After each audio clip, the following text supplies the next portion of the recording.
Good morning.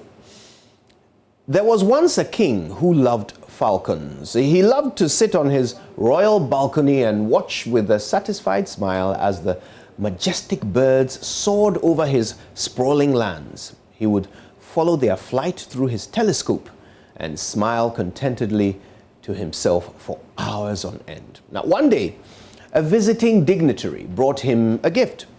It was the most magnificent falcon he had ever seen. Strong, taut muscles, ready to spring into action, beautifully patterned plumage, and the most impressive wingspan he had ever seen. The king couldn't wait to watch the beautiful creature take to the sky. He commissioned his chief falconer to train the bird. Now, the next day, the king ran to his balcony expectantly, eager to witness his new bird's flight, but there was no sign of it whatsoever. He went down to find out what the problem was. His chief falconer was frustrated.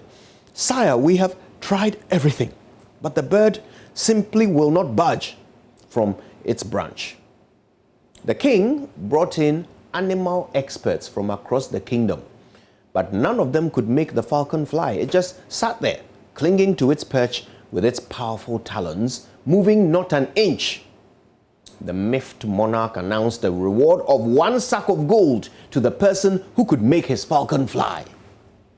Doctors, vets, scientists, sorcerers, all trooped in day after day. Each of them tried everything in their imagination. The falcon remained resolutely perched on its branch. Then one morning, a poor peasant farmer walked into the king's court. "Let me try, Your Majesty." The king took a look at him and shrugged. Well, why not? He thought to himself. Maybe a poor farmer might know something that we all don't.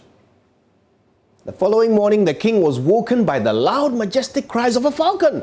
He rushed out onto his balcony to witness the glorious sight of his beautiful bird soaring through the air for the first time. With joy in his heart, he summoned the poor farmer to present his reward. "How did you do it?" he asked, ablaze with curiosity. "How did you make my falcon fly?" The poor farmer smiled. "It was simple, Your Majesty. I just cut off the branch the bird was perched on." My dear friends, we are all born to fly. We are all designed with the muscles, the plumage, and the wingspan to achieve the highest heights in our education, our businesses, and our careers. But some of us will never leave our perches. As a nation, God has provided us with every single natural and human resource we could possibly need to succeed. But after almost 64 years, we are yet to take flight. As we use all our energies, all our endowments and talents to keep ourselves in one place, nations that were blessed with none of the gifts we are wasting continue to soar high above us, while we cling to our branch for dear life, refusing to budge. Now, that branch we can't let go of is fear. Fear of the unknown, fear of failure, fear of change. You know, we look around us and we see successful people. We know their stories. We know the risks they took and the work they did, the obstacles they overcame to become successful. Most of them didn't have a quarter of our gifts. But all of them were willing to take a leap of faith and venture into the unknown. Each of them was prepared to do something they have never done, to achieve something they have never had. My dear friends, the dizzying heights of success and achievement and national development await us all, individually and as a nation, if only we are willing to cut down that branch of fear that we have been clinging to for so long. You see, if after all this time we are still not where we want to be, then whatever we have been doing thus far has not worked. And it will never work, no matter how long and how hard we keep doing it. It's time to do something new. Time to cut that branch. And if we are afraid of falling, let's just remember this. God didn't give us these muscles, this plumage, this wingspan, this potential for nothing. We were designed to fly, not to fall. My name is Kojo Yankson, and the only guarantee of failure is doing nothing. So today, I'm cutting my branch. Are you with me? Good morning, Ghana.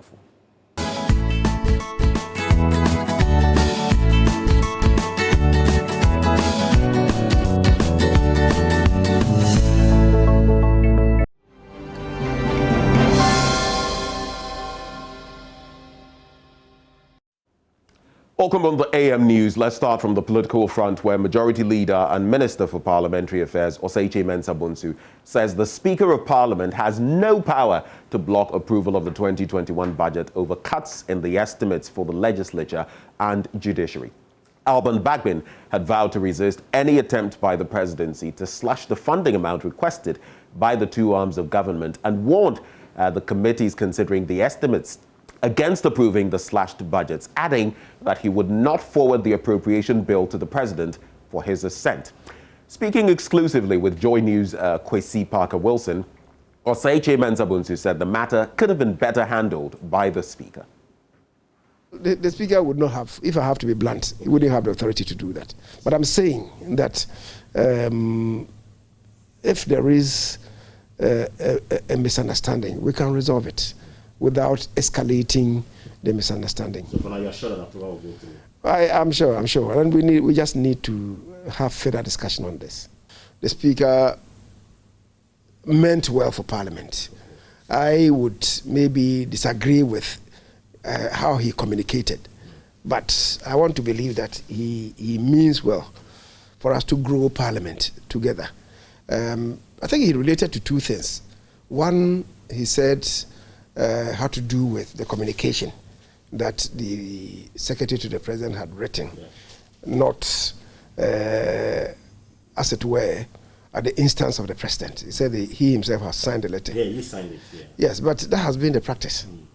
The Secretary, because he's not a deputy to the President, cannot sign for the President, right? I mean, technically he can't do that. Maybe he would say that I'm directed by the President to do this. Perhaps that was not the opening construct, and because of that, the Speaker is saying that, well, he seemed to have written it in his own name. If that was the case, that would be inappropriate. Meanwhile, there's been widespread condemnation by members of Parliament of some controversial textbooks in circulation, which have caused outrage amongst sections of the public. Speaking to the issue on the floor of Parliament, ranking member on the Education Committee, Peter Nochu, asked the House to summon officials of NACA and the Education Ministry to appear before the committee to answer questions. Every ethnic group in this country has unique features, characteristics, values, and norms. Every ethnic group in this country has a cultural identity, such as traditional deities that are cherished and preserved. It is therefore naive for the publication of textbooks that tend to portray every ethnic group as a voodoo-worshipping people. In a world of development, where science and technology have become the order of the day, a publisher in his figment of imagination thinks that it is juju that makes a team win a football match and assign such magical powers to the every people. In the third book, History of Ghana by Bedu Nkansa Publications, textbook 3, a reference is made to the erroneous impression that the Eves vote for their chiefs to be selected. We see this as a distortion of our tradition and history and feel slighted by the publishers of this book. The book further alleges that this so-called vote for chiefs is influenced by the elders. The publishers must note that the Ewe people have rich cultures, including right to succession of chiefs, and nowhere in every land that the ballot is used to select a chief. We have defined traditional steps and rites that are followed, like any other tribe in Ghana, for succession to our chieftaincy stools. Mr. Speaker, the voter MPs caucus of Ghana's Parliament has taken notice of the public outrage and condemnation against the publisher's clear, ethnocentric, and divisive content. It is important to state unequivocally that as a caucus, we find the contents of these books most distasteful, backward, unacceptable, and most reprehensible. It is part of a grand scheme by certain individuals to deliberately denigrate, vilify, indoctrinate, and poison the minds of people against every ethnic group. Mr. Speaker, today it is the every ethnic group. Tomorrow it will be another tribe in Ghana. As a nation, we need to stand for each other so that we do not engage in tribal bigotry and tendencies that can divide us. In conclusion, Mr. Speaker, it is important that the various state agencies and institutions live up to expectations so that matters of this nature do not escalate into heartbreaking events. There is a need to unite this country as having one destiny with one people and move forward.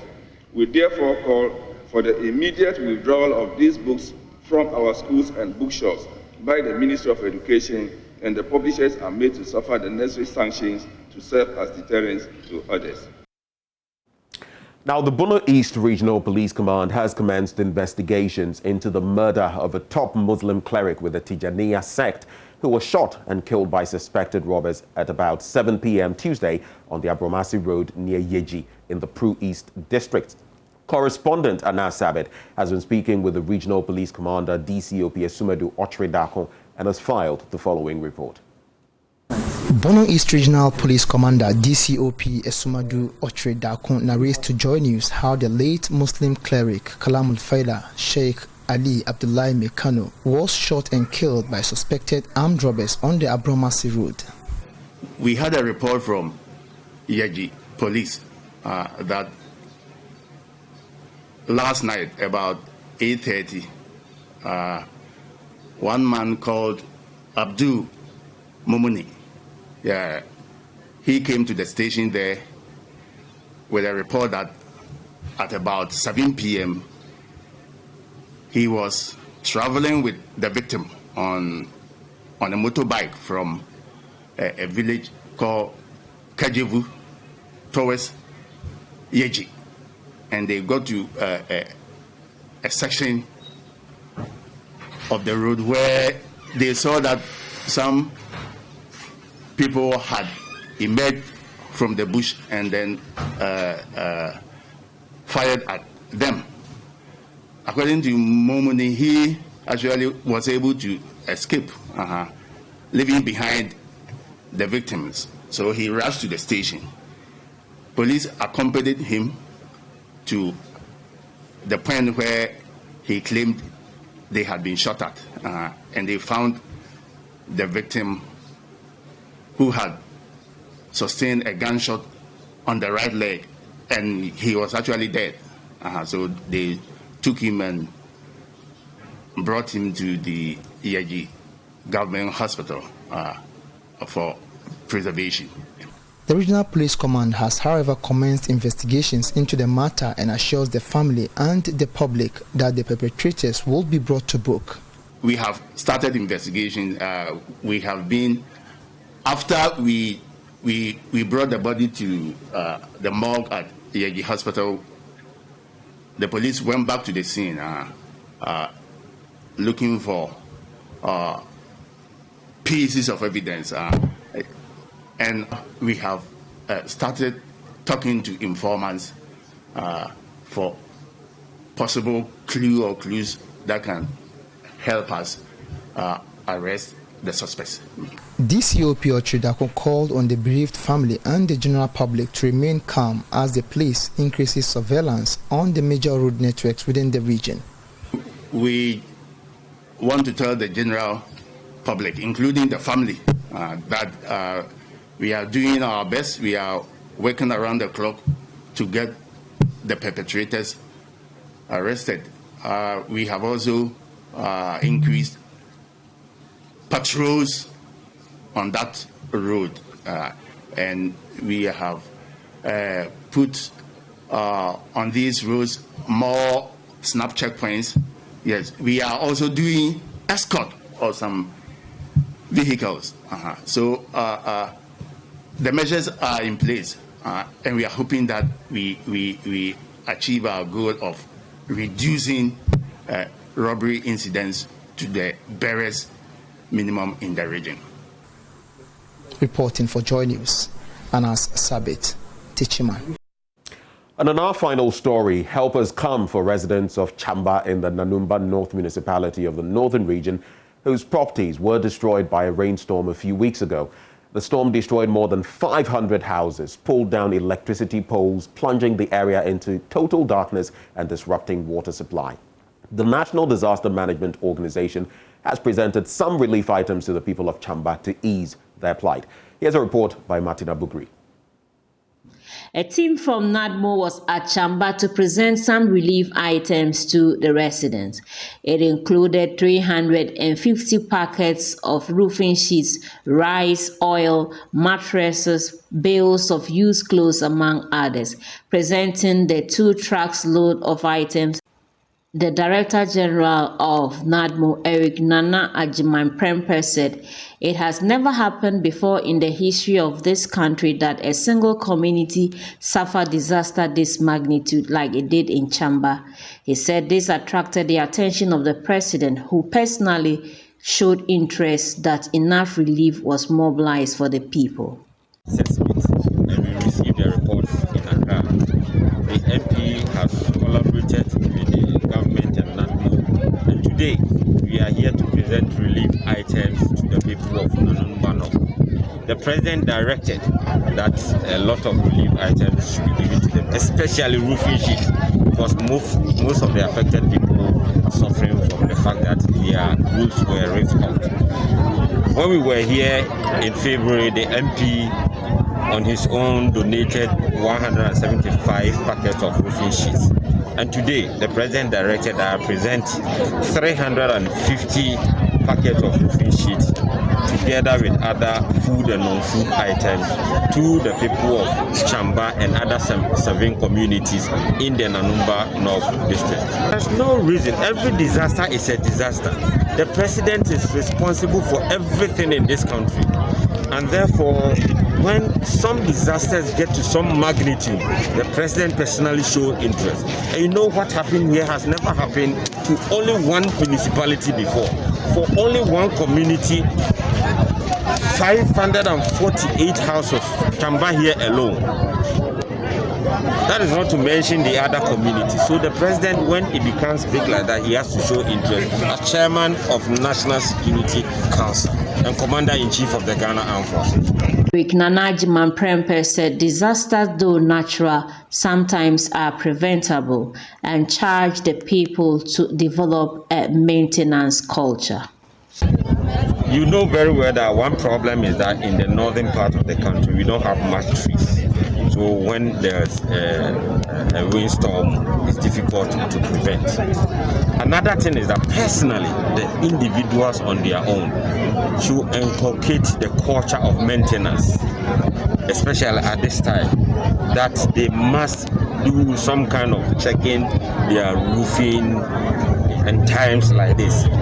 Some of them too, in roofing, they don't use proper nails and other things, and some roofing sheets are not also up to tax. So these are some of the problems. Yes, with the climate change issues today, you don't know when the rain will fall. So we always advise people to always do culture of maintenance, and that's the problem. Sad note on which we wrap up the news this morning, but at least some help coming the way of the members of the Chamba community. Do stay with us on the AM show, and don't you forget to share your thoughts with us via the hashtag AM show. We'll be back with the news review. Stay.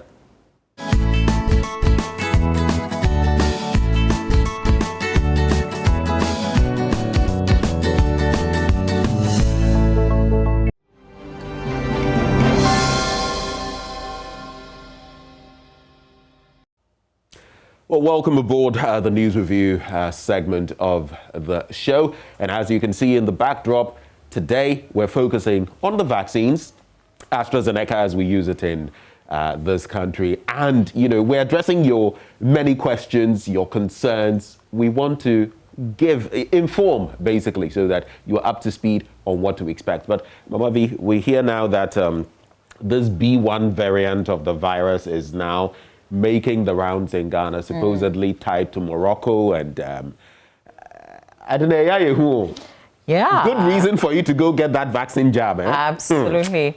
And one of the doctors that I engaged with, I think it was Dr. Oliver Comey of the Infectious Disease Center, was mentioning a third wave, and I was like, God forbid, we're not looking forward to a third wave. But they are definitely prepared for something like that.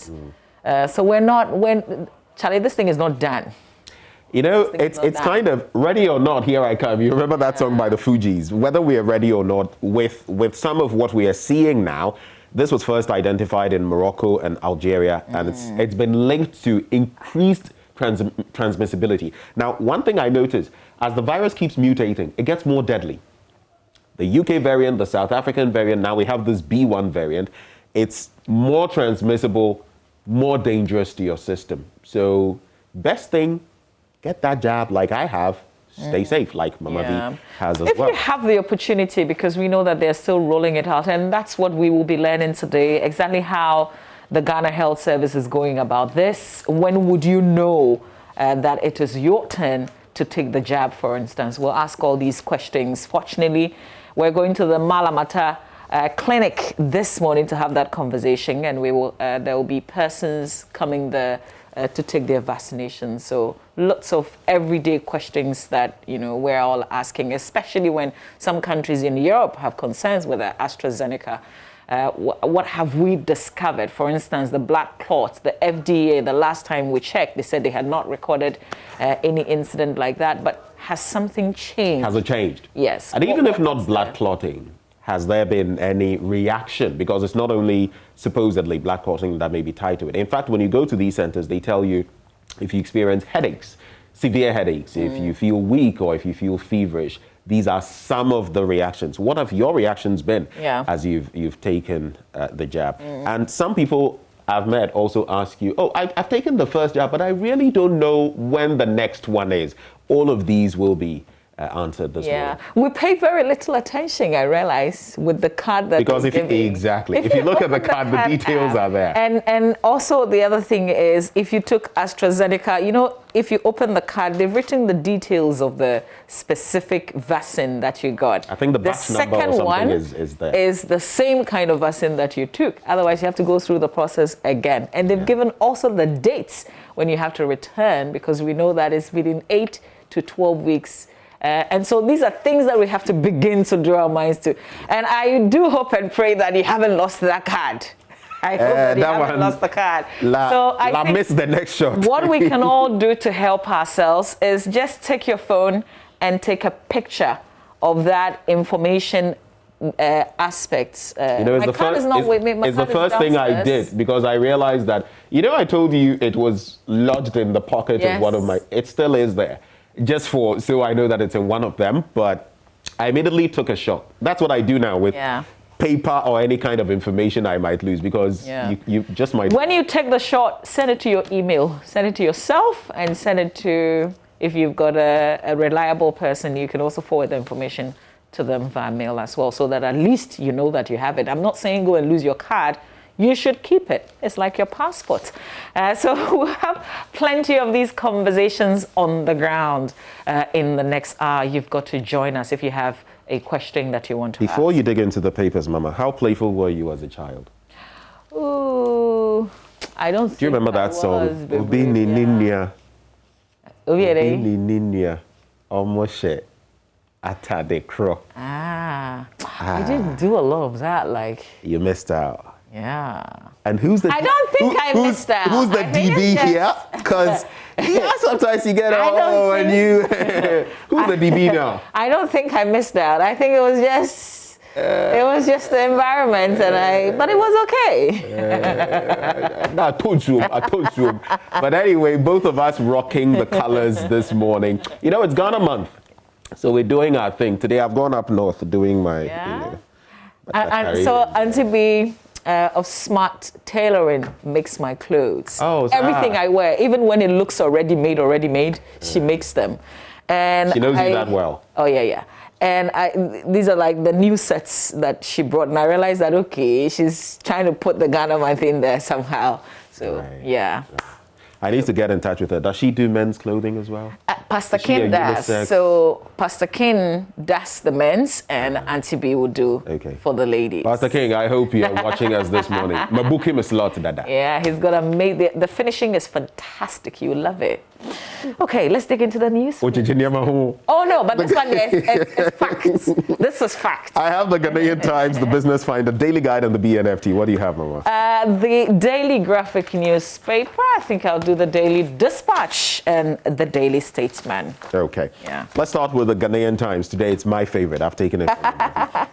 Goldfields Ghana presents 120.7 million dividends to government. President Akufo-Addo attends funeral of Ivorian Prime Minister, and then charges against former SNIT boss, others inappropriate. Operations on Tano Bonsa rivers. Police clamp down on Galamsey as 59 shangfangs destroyed. My problem, they'll tell you all of this has been destroyed. Next thing you see, they are back on our water bodies. They are polluting our country. We, together with our progeny, will have to bear the consequences. Can you go and do that in China? In the countries where some of these people come from, in the West African, sub-region as well. Can you go and do that there?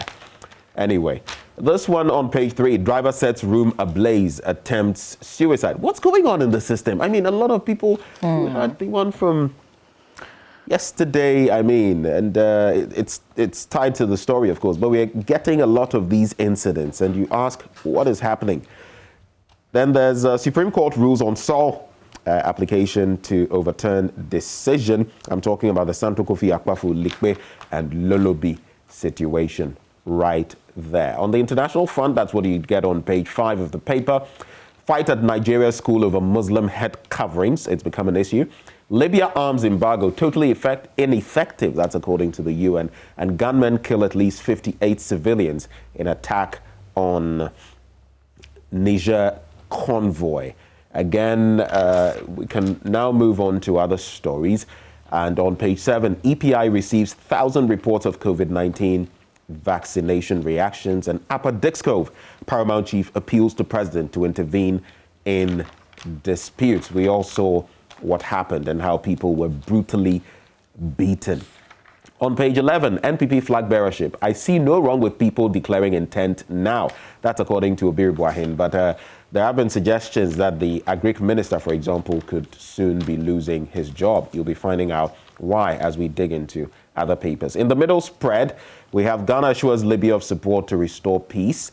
And on the back page of the paper, Stars, the Black Stars, thrash Legon cities. They beat them by 3-1.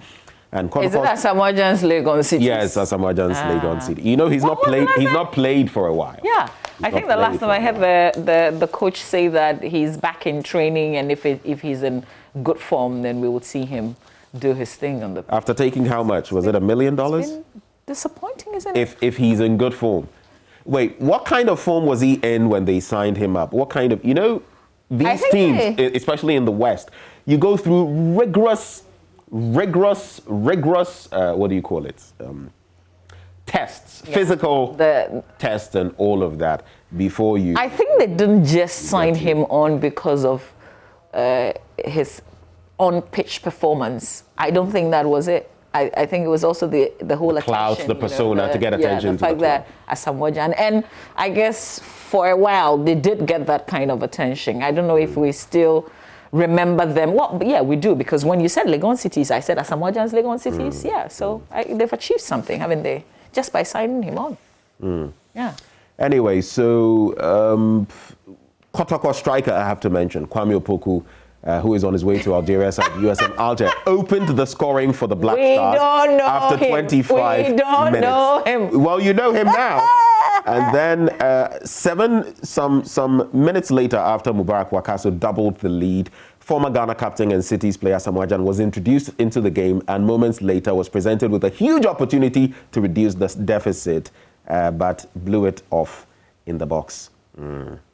Anyway, he made amends, however, in the 80th minute when he picked up the lone goal for Legon Cities. So 3-1 it ended, and Asamoah Gyan has scored his first goal in how many matches? I don't know, but let's continue. Yeah, how many of the matches has he even played? That's the Let's do the Daily Graphic newspaper. On the front page, renowned Ghanaian scientist speaks, vaccines helpful, protocols necessary. A globally recognized Ghanaian scientist. I don't like the female scientist that why qualified like that. She's a globally recognized scientist.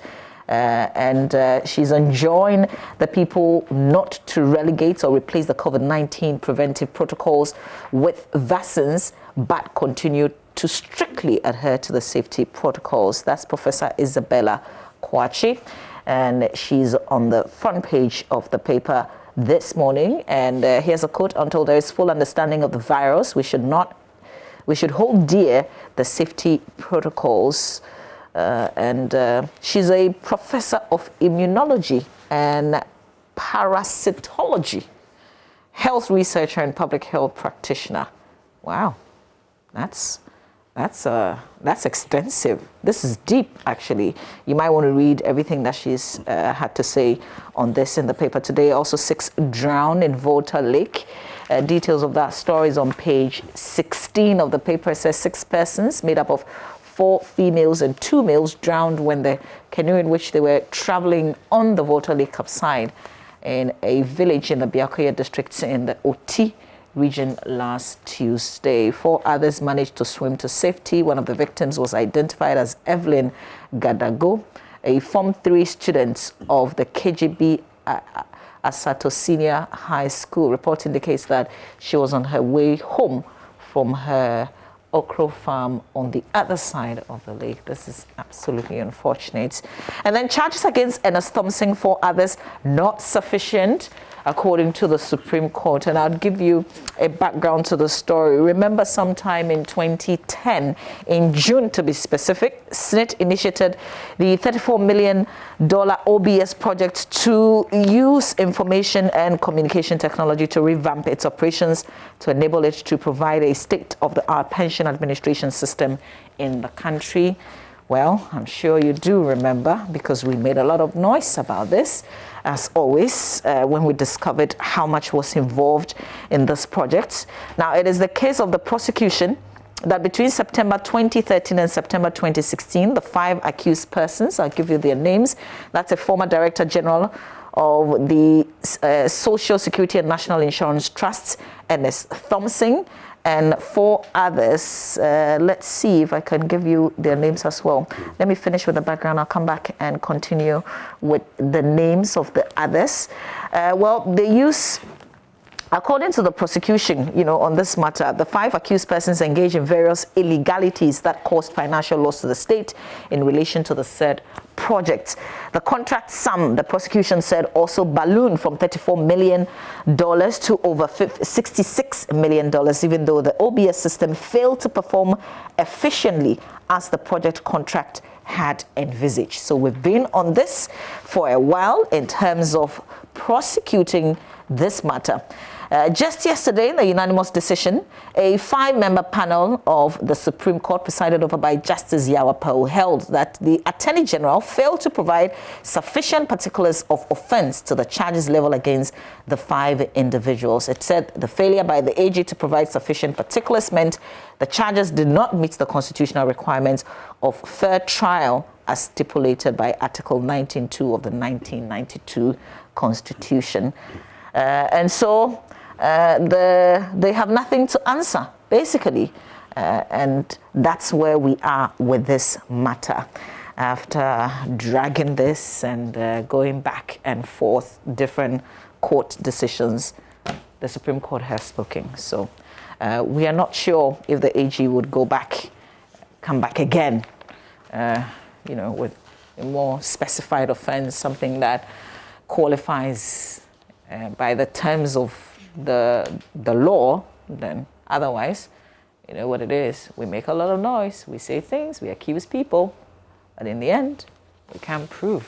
Nothing comes out of it. Yeah, and the name of the game, it's not just saying you're taking people to court and not just evidence, making noise and putting their pictures everywhere in the newspapers and saying that they've caused financial loss to the state. Can you prove? In the end, it is whether or not you can prove what you're leveling against them. And here it is. We've traveled all the way and now to the Supreme Court. At least with some people that we've seen step aside, and I felt it took too long. I don't want to mention specific names, but for example, that SMSC had 40,000 Ghana cedis in his account before assuming a certain position. All of a sudden, after a year or two, the person has 50 million And he asked, I'm sure you know whom I'm speaking of. I just don't want to mention them. Please, I don't know. But those are the ones that raise questions. You know, for ordinary citizens. And now with the banks, people who are exposed in certain ways. Yeah. Politically exposed, or even people like us. You go and perform a transaction or something, and they're asking all kinds of questions about why this money is hitting your account, what this and that is all about. And you must show them that, oh, this is what I did. Maybe I did some consultancy here. This is the da-da-da-da-da, like that. And I think it's important that we tweak these, strengthen them even further. Because unfortunately, the media people too are part of this. Sometimes media people, and I'm not saying all of us, a few bad nuts, also do certain things, take certain sums from, or get certain benefits sometimes from people in power. And so they don't do the right thing. It also happens. But I hope that, I can't believe I'm hoping. See, the way they scrutinize us, the ordinary persons, you're talking about going to deposit, and if you put in money that is unusual, they will ask a lot of questions. It's interesting that some public officials, we don't see the same kind of scrutiny, even from the banks, that they just let it go until some investigative piece comes out. And I guess the banks are compelled to give that information. Because I'm asking, and it's a very important point you make there. When you have someone in that position, and you know the person is politically exposed, and the person is bringing these millions, when you know that prior to this, the person was just trickling in sums of money, shouldn't you be asking questions? Yeah. So they check us really well, but I don't think they check the others. Same, see? So we know that we're not equal. In the center spread, Saglima housing projects will be completed. That's the Minister of Works, or Minister for Works and Housing, given that assurance. Oh, yeah, you know, you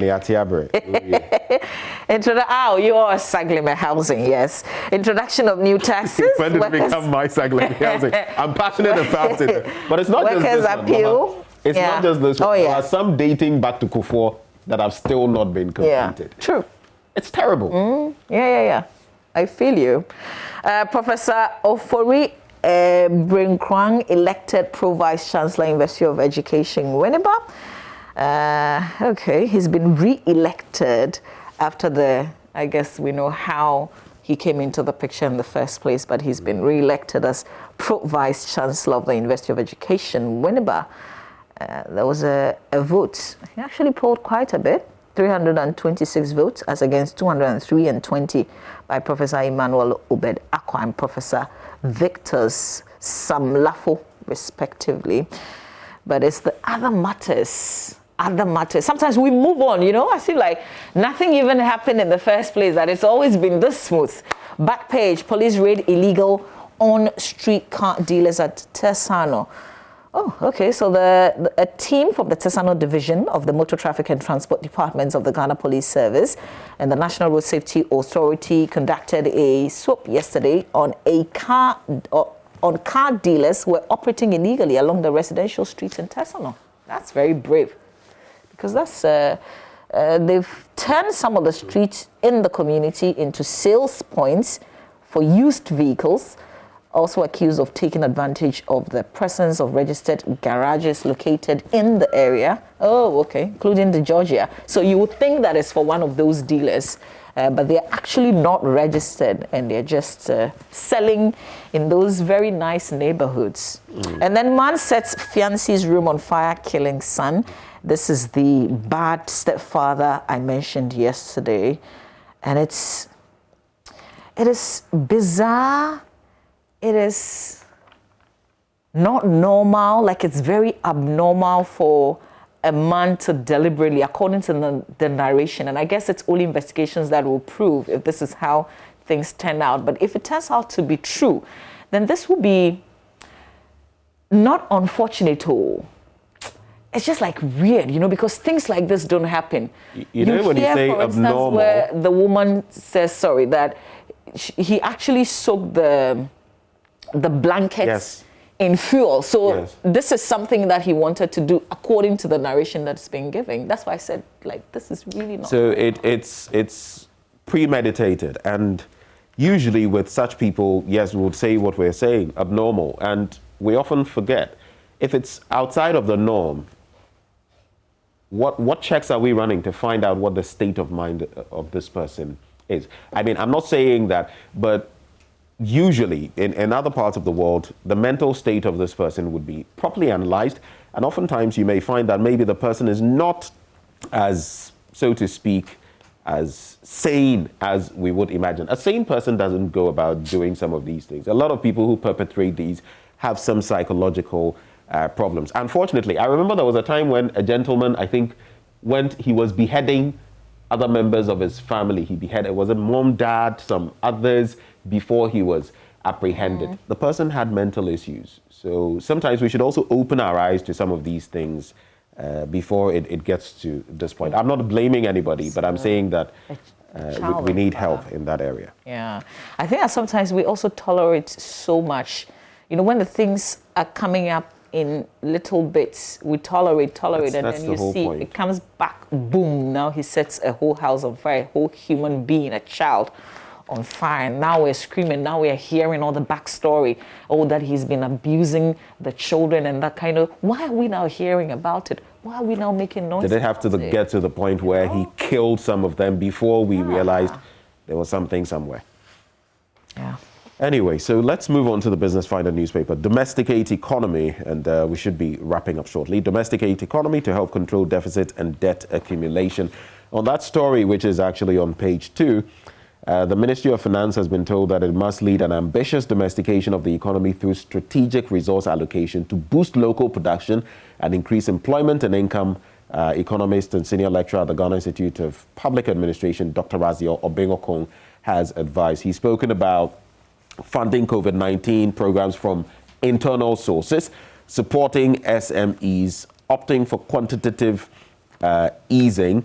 You can get details of that in the paper, and employing some bold, tough measures needed for robust recovery. He's also spoken about taxation, and that it is expected to ensure that the country moves away from domestic and external borrowing as our debt to GDP ratio reaches alarming proportions. But tied to that story, producer price inflation up to 10.3%. And the PPI rate for February 2021 was 10.3%. This rate indicates that between February 2020 and February 2021, that is year on year, the PPI increased by 10.3%. This rate represents a 1.6 percentage point increase in producer inflation relative to the rate recorded in January 2021 of 8.7%. The month-on-month change in the producer price index between January 2021 and February 2021 was minus 0.1%. Obviously not a good picture there. I'm just putting this out there. You might want to grab a copy of the Finder newspaper. India is inviting scholarship applications from Ghanaian students for graduate, postgraduate, and PhD levels. You might want to grab a copy of the paper if you are interested. And Malcolm supports Rebecca Foundation. That's on page 6 of the paper. I'll just wrap up with these headlines. Daily Guide: amend ex-SNIT boss charges. Supreme Court to AG, and Amewu victory ruling set for March the 30th. And finally, with the BNFT. You want to say something on that? No. I'm just, the headlines sounds, it suggests, gives the impression that the case is still ongoing. Anyway, BNFT, government still keen. I feel you. Government still keen on moving from taxation to production. Makasa, let's actualize it. 24% of labor force are street workers. That's according to a World Bank report. And then ground rent offers more in revenue than new sanitation tax. That's according to a chartered surveyor.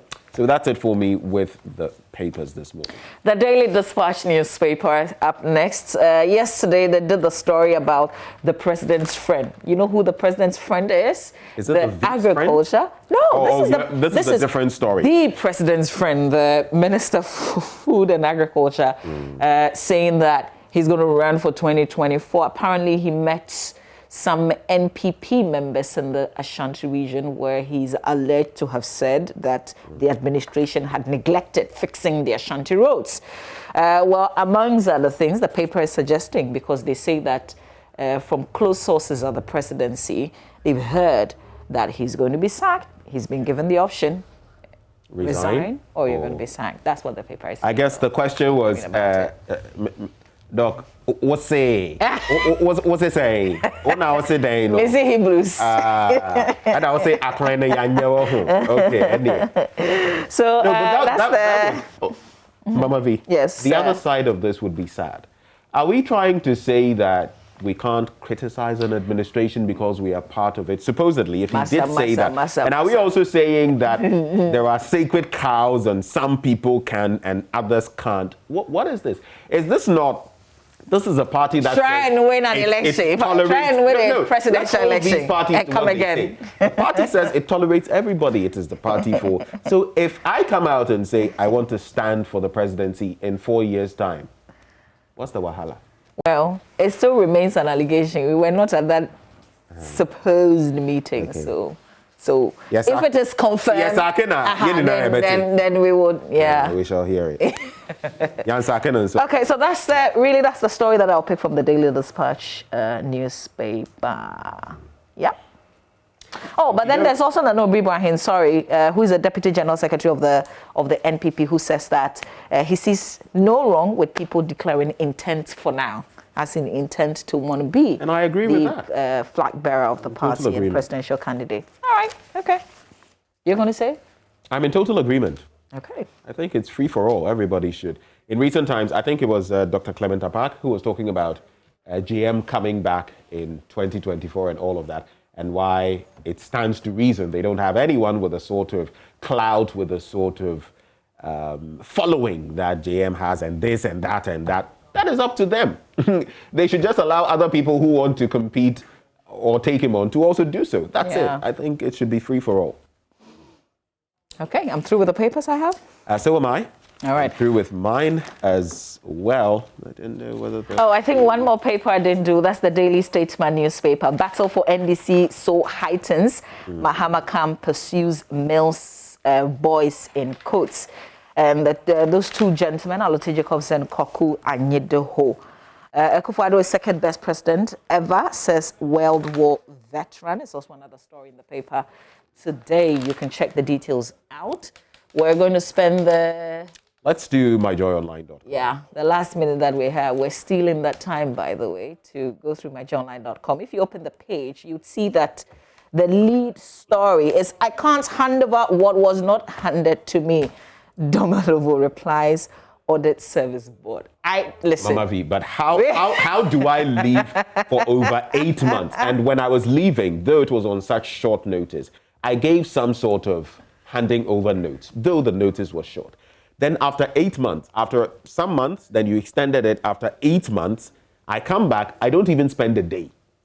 And you tell me to hand over. The question is, hand over what exactly? What am I handing over? The chairman of the audit service, I think it's enough. Whatever it is that he has against Domalovo, he's moved on. I thought we had, he even went to church to go and give thanks. But the question I wanted to ask the board chair, did the person acting when Mr. Domalovo was on leave and he resumed, did the person acting hand over to him?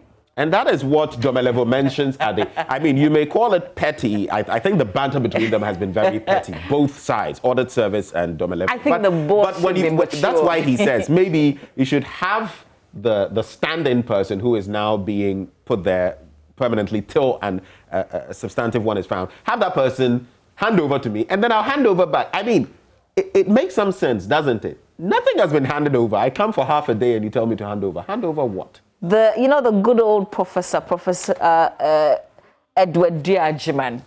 There's just one question that I would love to ask him, and I'm going to give him a call to see if he would agree to a conversation. What does he want from Domalovo? Oh, he's likely watching this, and what does he want from Domalovo? Maybe there's something, and I guess that sometimes we also probably are quick in just voicing our opinions and, if you like, taking sides. I don't know if we're taking sides in this matter, but a lot of people have spoken against this letter. But maybe there's something that we don't know. We know there's bad blood between them. Maybe, we know the backstories, some of the things that have happened, but you don't carry backstories into, these are matters Maybe that's state. Not what it is, Because first he turned so what is it? Not Ghanaian, he's Togolese. And then, okay, well. Seriously? Yeah, duh. Okay. All right, stay with us here on the AM show. Today we're talking the vaccines. A lot of conversations around that. So I'm going to leave Ben alone. We'll prepare some. I'm going to be all alone. Some cocoa for you on the set today. I'll be chilling while they are there. I'll be talking to. I mean, it's just ordinary Ghanaians having conversations. Fortunately, we have the Ghana Health Service. We also have the regulator, the FDA. They would be keeping tabs on the adverse effect. Remember when they put the advert out, they said if you are having challenges beyond the normal ones, you could give them a call. So we're going to check with them if they've recorded some incidents. We also have the NCCE join that conversation because they have a lot of work to do in terms of education on the ground. And then we'll also check how people are walking in to take the jab. What are your concerns? You can join us in this conversation. And you're welcome to the Malamata Clinic, by the way, so we can have this conversation on the ground. So we look forward to seeing you there and hearing your questions. Also reach out to us with the hashtag AM Show. But this is where we pause for effect right before the sports. Do stay with us.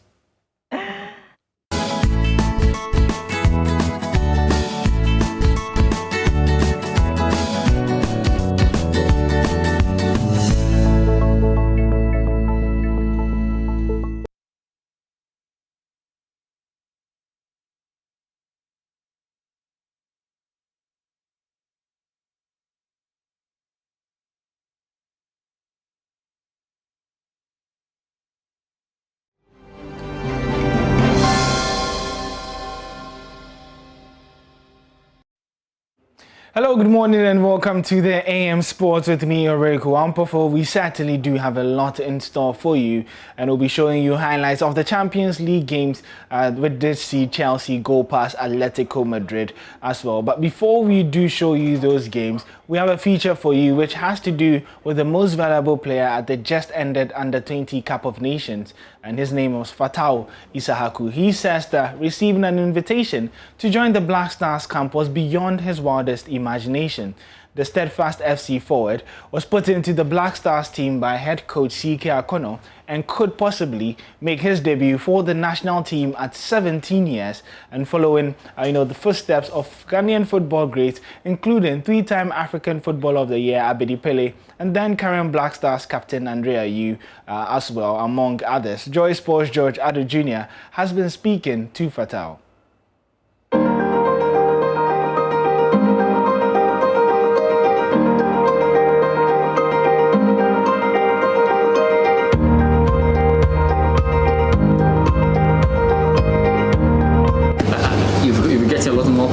Lots of your friends have been pointing you out. When you walk outside the streets of Tamale these days, what happens? So many people, the fans are now plenty, and I thank God for everything. Everything good. So what have you been saying to the fans when they come to you? Some of them, they couldn't meet me, and some of them I met them. So I just spoke with some of them, and some people I called them. So we can say that Tamale is very proud of you. Yeah, they are very proud. They are very proud of me, and they are happy to see me in this Under-20 team. Under-20 team. When you went back to your club, the next day when you went for training after Under-20, what happened at the training grounds when your friends saw you? When I went the first day, they couldn't even train again because they were very happy. They were very happy and they were excited I'm back, and they received me well, and training was marvelous. So you caused confusion at the training ground. Yeah, it was good. Some of them were carrying you. Did they carry you? Yes, they were doing some things, and I was so happy. So happy! Wow, good. Right, let's talk a little bit about what you were seeing in terms of the analysis left and right. I'm sure they were mentioning your name on radio stations in Tamale and in the northern regions. Were you hearing some of those things? Yeah, I heard some of it, and I was very happy, and I just keep focused. So thanking God. Yes. The good news is that from the performance that you've shown, some of you will make it to the senior national team. Now, were you expecting a Black Stars call up? No. Okay. I was not expecting, but and I was very happy to hear that I'll be part of the team, and I mean my seniors to play with them. Yeah. So tell me, take us through it. When did you receive the call, and how did things kick off from there? It was yesterday that I received a call from the Black Stars team, and he told me that I've been invited to the Black Stars camp. And I even asked him again, and he said, am I surprised? And I said yes, because I was not expecting it, and I think I'm very privileged to be part of the team. Wow. So when you received the call, who did you turn to first? Did you run to mommy or daddy or your brother? I told them I have something to tell them, but I'll not tell them that day. Wow. So the next day that I told them the next day, then they were very happy and excited. Your mom, what was her expression like when you told your mom? My mom was very good, happy, and like he was not expecting this thing. When I was just playing football, I didn't like he just heard I was playing football, but he never think I'm good in it. So when he started hearing these things, and he's so happy. And now Black Stars, big deal. Yes. So I don't know what she'll do now, because now she'll be so good. Oh my God. Wow. Did you sleep well last night though for yourself? I couldn't sleep well because I was in a hurry to just go to the camp, because it's just a privilege. I was playing football to. My target was to just be with Wakaso, the seniors in the national team, and so I'm privileged to be with them, and I can't wait to just be with them. Wow. Yes. You're a few minutes away from it, but let's talk about your expectations. Going into that, I would assume that there's a lot of focus and attention that you're keeping on your mind. I just keep focus and to play to just. I just keep focused to play with the team, have fun, then know more about my seniors and to show them what I have. Are there any role models that you're looking up to? Wakaso is one of them, and Ayu. Yeah. You want to play like them? Yeah. Be like them in the national team? Yes. Good stuff. So, have you spoken to some of your friends who have been called up? Has Danlad called you? Has Bafo called you? Yeah, they called me. They are even in the camp. So, I think they are very happy to be called. So, and I can't wait to see them. Right.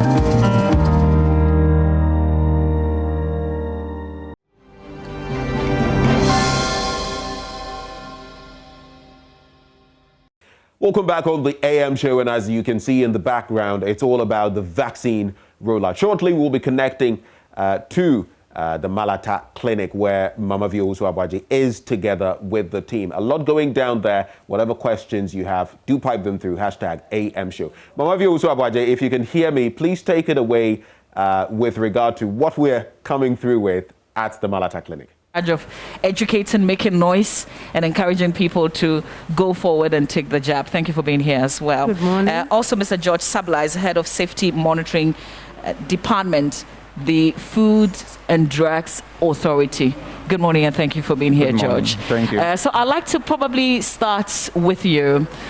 You've been monitoring, obviously, the vaccination exercise. So what are the concerns or the challenges that you're picking up from the ground? Thank you very much, Mama V, and good morning to the viewers. I would like to start by telling you briefly about the system we have in place to monitor the safety of vaccines and other medicinal products. And I'll talk specifically about what we are doing about the COVID-19 vaccine deployment. Then I can go into the specific. Okay, but can we clarify, are we still only using the AstraZeneca? At the moment, yes, we are only using the AstraZeneca vaccine manufactured by Serum of India called Covishield. That's what we are using at the moment. Okay. For the deployment. Is that the only approved vaccine?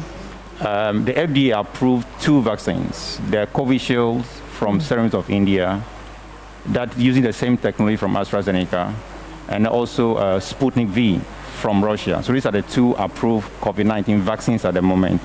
But the Ghana Health Service is using only the Covishield from Serum of India. That's what they're using at the moment.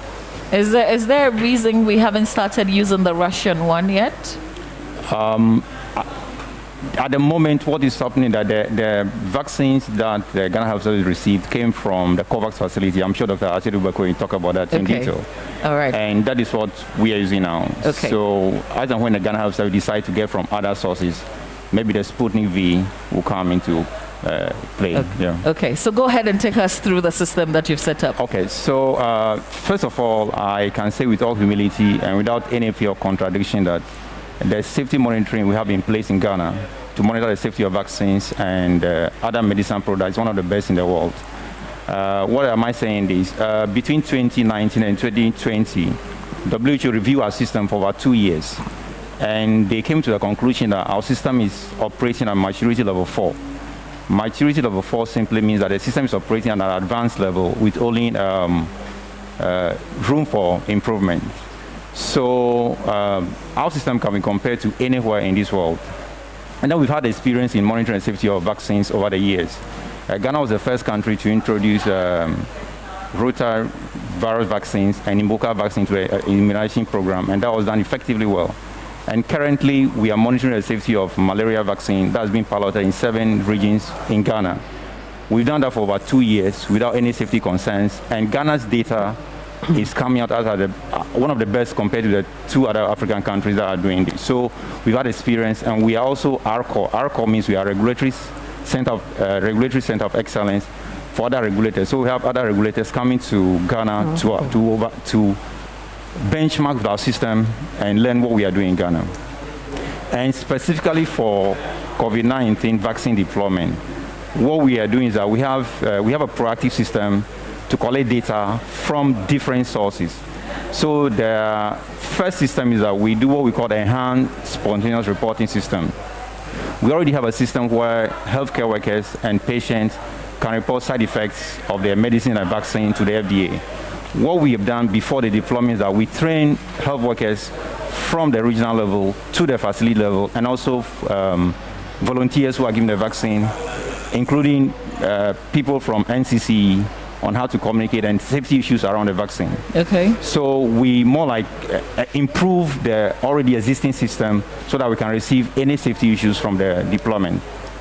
The second source of data that we are collecting is that we are following up actively a group of people who received the vaccine, and we are doing this in 5 selected healthcare facilities in this country, in the Greater Accra region, in the Ashanti region, the Central region, where the deployment is currently ongoing.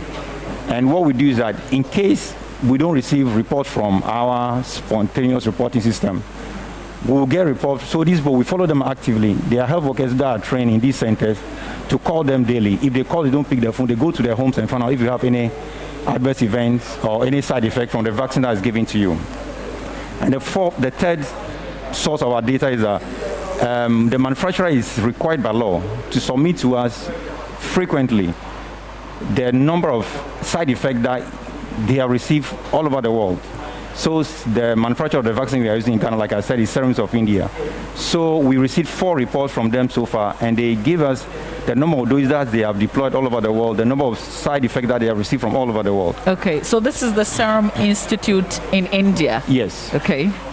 So they submit, so these are the 4 sources of report we received, and these reports are reviewed daily by a group of 12 scientists. Daily, to look at if there are any unusual side effects that are coming from the 3 sources that I already mentioned. Okay. And in addition to that, we don't rely on the scientists at the FDA. We have a group of independent experts that is made up of 12 independent experts that review the data. They meet every 2 weeks to look at the data that we are receiving from these 3 sources and advise the FDA on is the vaccine safe, the side effect too much, is the side effect more than the expected rate from the clinical trial that were reviewed by the FDA. So this is what we are doing currently to ensure the safety. So this is great. Can we now go into the details? What's the Serum Institute, for instance, reporting in terms of the adverse effects? Okay, cumulatively, they have deployed close to 92 million doses all over the world. And they received, from the report we had from them, there were about 400 side effects. 400? Yeah, 400. Okay. So what it means that there are about 400 people who reported side effects to the company who manufactured the vaccine from all over the world, from Bangladesh, from India, from Brazil, where the vaccine was deployed. And most of these side effects are things that we know of the vaccine. They are headaches, they are muscle aches, nausea, vomiting. Does it include the blood clots? There are 2 reports of blood clot from the company. But I think we can go into detail. There is something called background incidence of a disease. So the question is that would there have been blood clot if there was no vaccination? The answer is yes. So every case that is submitted is expected to be investigated. And we do the same thing in this country. We have a team of investigators in all the regions. So any serious event that is received, the team go and investigate this report. The team is made up of FDA and the Ghana Health Service employees, a team of 7 people who are trained to do this. So these 2 events that were received from the company they were investigated by the Indian government. These 2 events came from India. They were investigated, and the conclusion is that these 2 events have nothing to do with the vaccine or the vaccination. Okay. Let's come home. What have we picked from the monitoring? What are people reporting? Are there unusual reports? Yeah. So just as I explained our safety monitoring system earlier on, so as at now, we receive about 1,400 reports from about 400,000 doses given. So, and these reports are generally minor events, headache, nausea, muscle ache, fever, pain at the injection site. These are expected from the vaccination. So these are the events that we report, that were reported to us. And the reporting rate, we were looking at, for every 1,000 people vaccinated, we are receiving about 3 reports. And that is very good because we're comparing with other countries that are deploying the same vaccines. And the reason why we are comparing the reporting rate is that we want to be sure if our system is working enough and it can pick up any new safety issues that were not picked up during the clinical trials. And that's why we are monitoring the safety of this vaccine. So we compare with the UK, we compare with Canada, we compare with Australia. And our reporting rate is one of the best. So if there are any safety issues with this vaccine in this country, we should be able to pick it up. Okay. Yeah. All right. That's good to know. That's quite extensive. If you've got questions based on what George has just explained, we would love to hear it as well. And as we have this interaction, remember that we're coming from the Malam Atta Clinic. And so we're showing you also scenes of persons who have boldly walked in to take their jab. Dr. Esiedu Bekwing, it is fantastic that they're taking the jab, but there's something that you need to do to prepare yourself for the vaccine. Am I right? Because I was told that you have to eat well. Drinking just tea and bread is not enough. I don't know if it's a myth or it's actually fact. And then after you've taken the jab, there are things also that you have to do. Is there some tips that you want to give us, especially those who are taking it?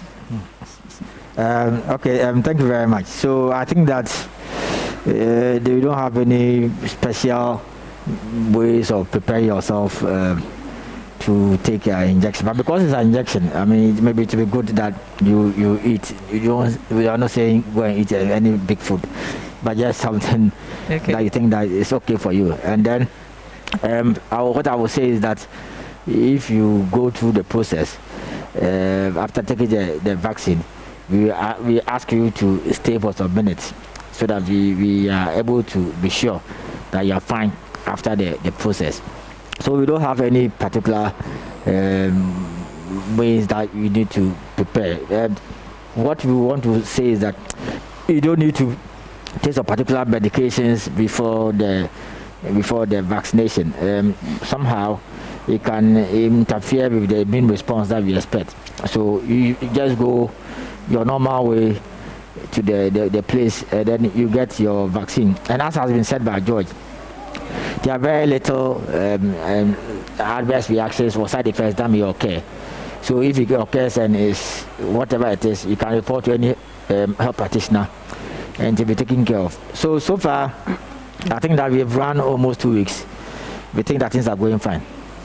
How much of the 600,000 have we used?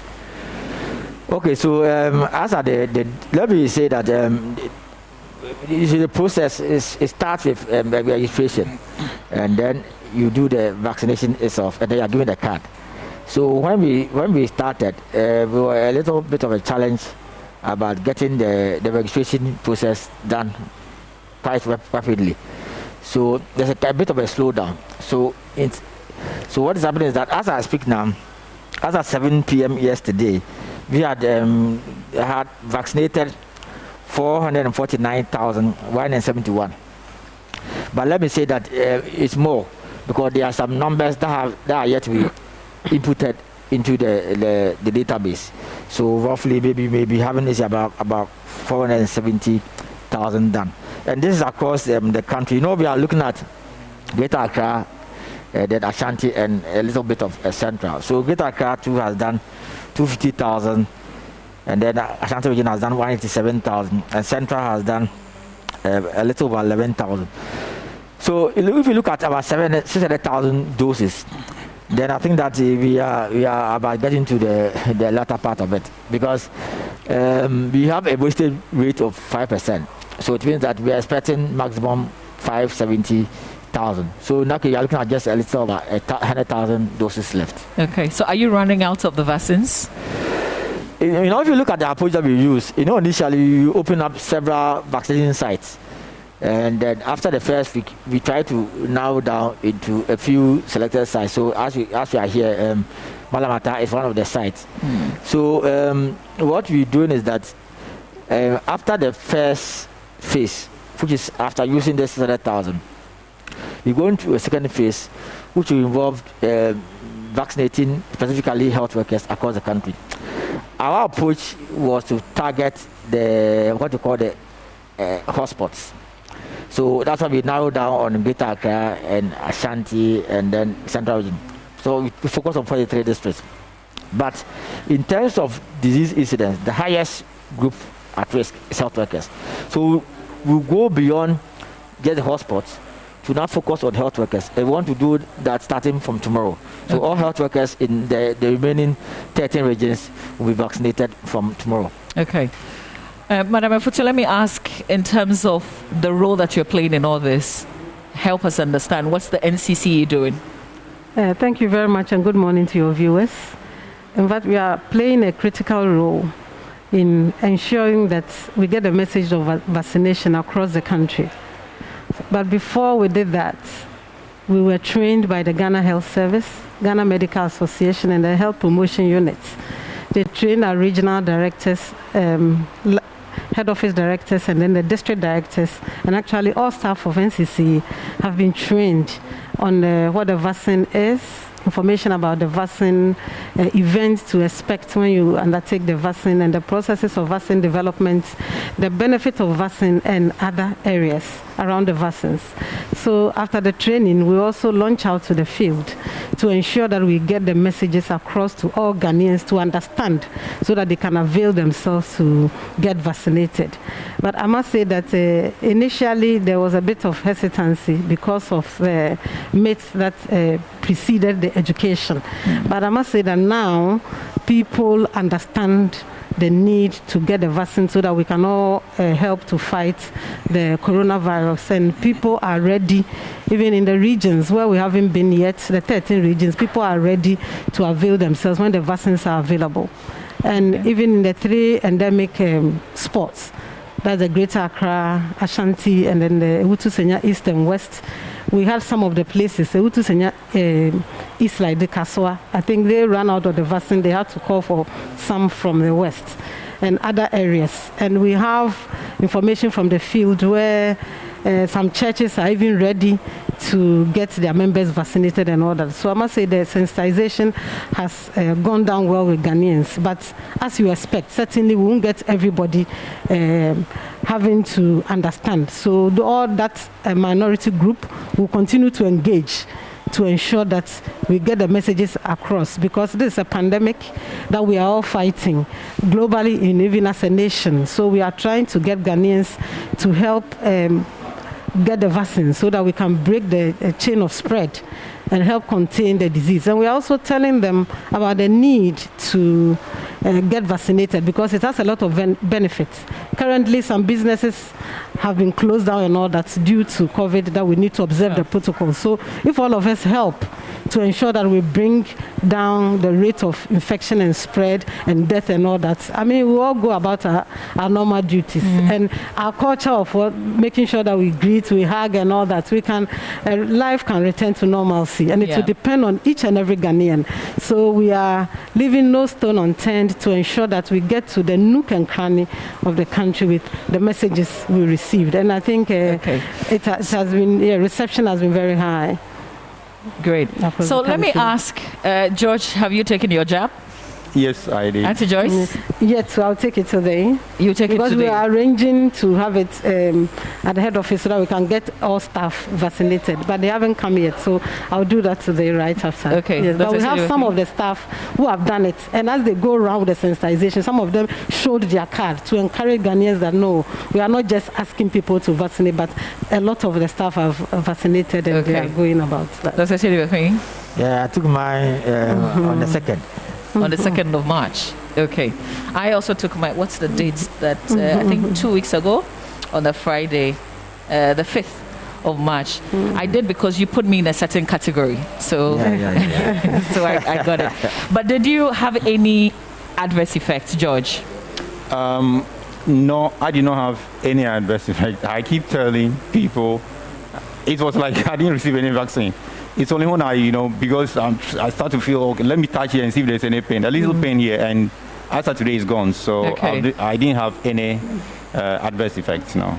The headaches, did you feel dizzy? Fever? I in particular didn't get anything, but I know a few friends who had a few side effects, general bodily pains, malaise, headache. But I think I'm fine. I'm lucky. I didn't get anything apart from the pain at the site of the injection.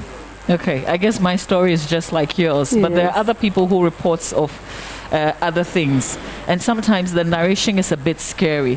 So I've got to ask you, how long does it take to recover? Because if you feel something, and some people do feel something, how long would it take? No, I think that basically depends on the individual. So we have individual idiosyncrasies, but normally most adverse events or side effects will resolve after 48 hours. But as George will tell you, there are some few that may have serious events that may occur. But typically, the common ones are the fever, the headache, the malaise. After 48 hours, you should be fine. Is there a fear, though, because we know that some European countries, and these are big countries, there's France, there's Germany, there's Italy, who are holding on because of the issues of the black clots, even though there's no direct link to the vaccine and the black clots issue. Hopefully the European Medicine Agency will come up with their report later today, and that will clarify the matters. Do you see that because of what we're hearing from Europe, people are being hesitant, George? At the moment, there is no evidence to that effect that people are holding back because of the news from Europe. What we've done is that about 2 days ago, the FDA issued a press release. I mentioned earlier on that we have a committee of experts, 11 members. I can say that is the best of the best brain in this country that we've put together to review safety information from this deployment.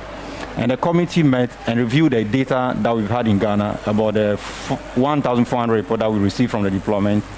And then they also reviewed the report from Europe. And the conclusion was that at the time that they had a meeting, there was no evidence to stop the vaccination because the benefits of vaccinations outweigh the risk, and there was no evidence, there was no causal relationship between the blood clots and the vaccine. So that was the conclusion of the committee. And that was upheld later by UK.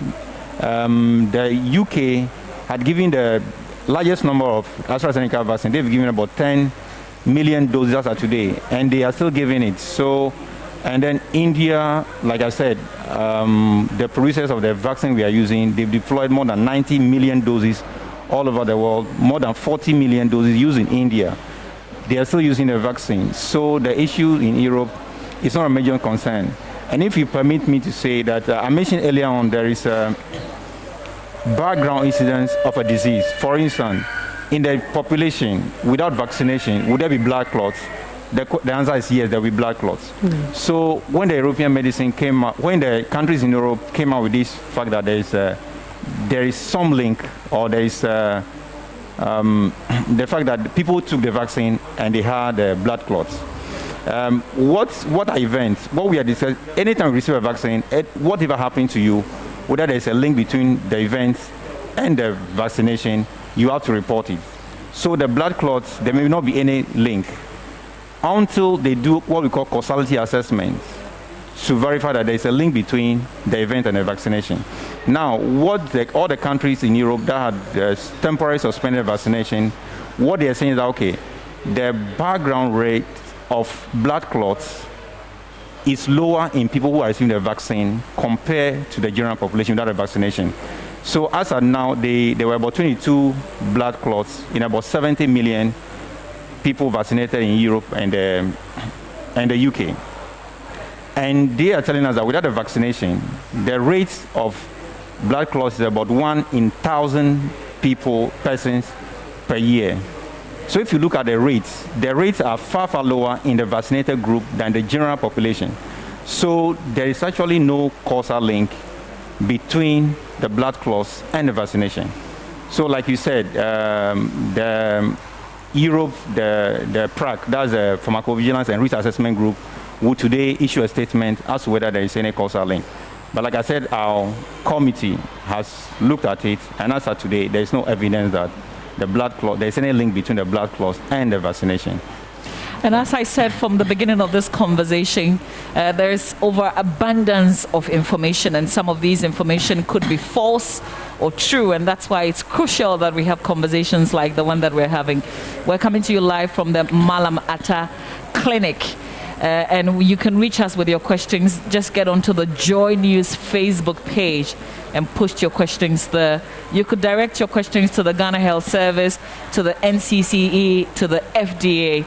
I'll put it across so that they can address it.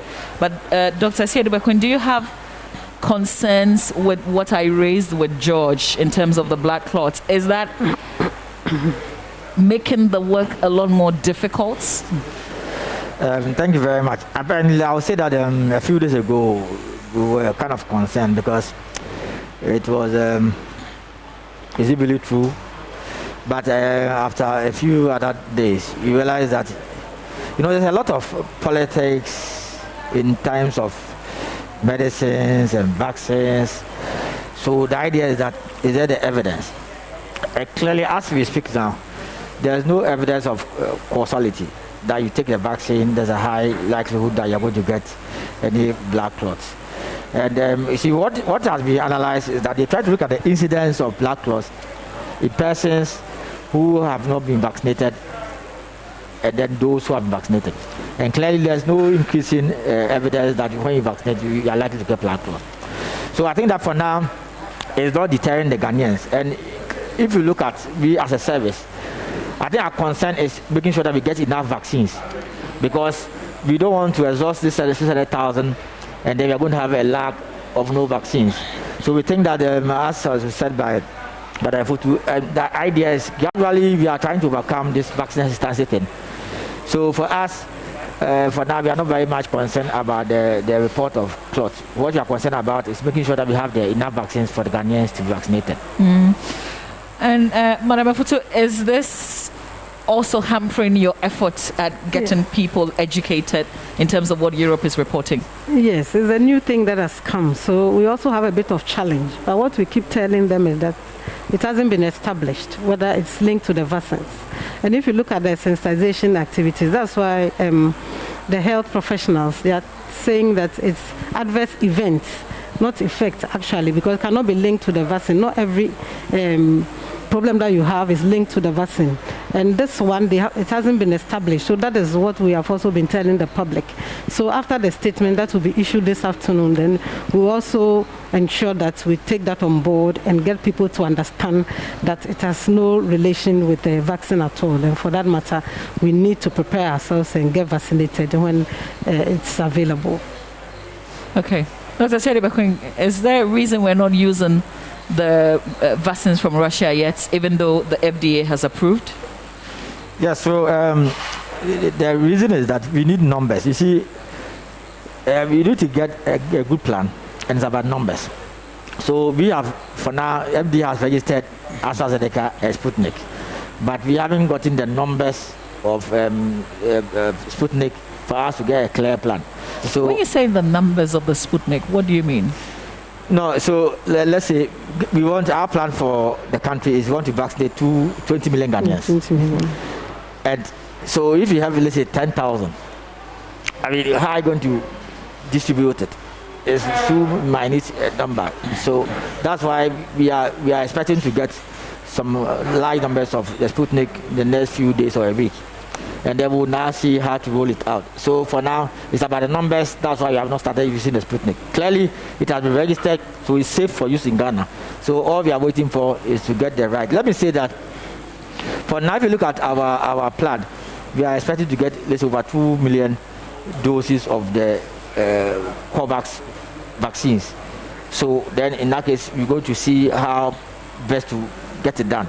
Sorry, is Sputnik part of the COVAX vaccine? No, for now it's not part. So, but it's registered and it's for use. And clearly, if you look at the literature from the Lancet journal, it's highly rated vaccine. So it's fit for purpose. What we are looking for is the numbers. And let me say that, if you look at our original plan, it was looking at segmented populations. So we are saying that we want people, health workers, people CTS and above, people with underlying conditions. That was our original drive. When we started the exercise, initially there was a kind of laxity among Ghanaians, so there was kind of hesitancy. So we kind of relaxed it a bit to ensure that the average Ghanaian can actually testify that the vaccine is safe. So that's why you allowed persons like myself to go forward and do it. So that's one. But they also had what they call the influencers, the media. There are people who can actually set the agenda that the vaccines are safe. So, but if you look at the data they have collected, clearly we are still being able to achieve our critical persons for a start. So a substantial number of health workers have been vaccinated, people CTS and above vaccinated, people with underlying conditions have been vaccinated. So clearly we are on course, though we have a reasonable number of population also being vaccinated. And I think it's good. All right. I'll come back with the model that the UK is using and how different ours is from what they're doing. But I want to cross over still from the Malamata clinic to my colleague, Manuel Kranting, who's roving. He's going to be engaging some persons who have come in to take their jab. So over to you, Manuel. Yes, Mama V. So indeed, you'll remember that most of the people, in fact, some of the people who have taken the jabs have been, when we've seen on social media reactions of some pains, headache, and so on and so forth. So, I mean, we've heard Dr. Franklin Esedu-Beking explain from the policy point, but on the ground, the folks who are, administering the jabs themselves, what is the procedure like? Let me talk to Catherine Asari. She's the head of disease control disease surveillance in the Ayawaso Central Municipality. Grateful that you could speak to us. So tell us, what really is the picture like when, for instance, I as Manuel come here to get vaccinated? Oh, okay. Good morning. Actually, when you come to be vaccinated, the first thing we will inquire is any ID. That doesn't mean that if you don't have any ID, we won't be vaccinated. You will still be vaccinated. So we take your ID, then we take your particulars, your date of birth, your names, because we have to capture them into the system. So whilst we are inquiring from your information, after taking everything, we enter into a platform that we are using to capture the data. After capturing all your information, you move to the site where you'll be vaccinated.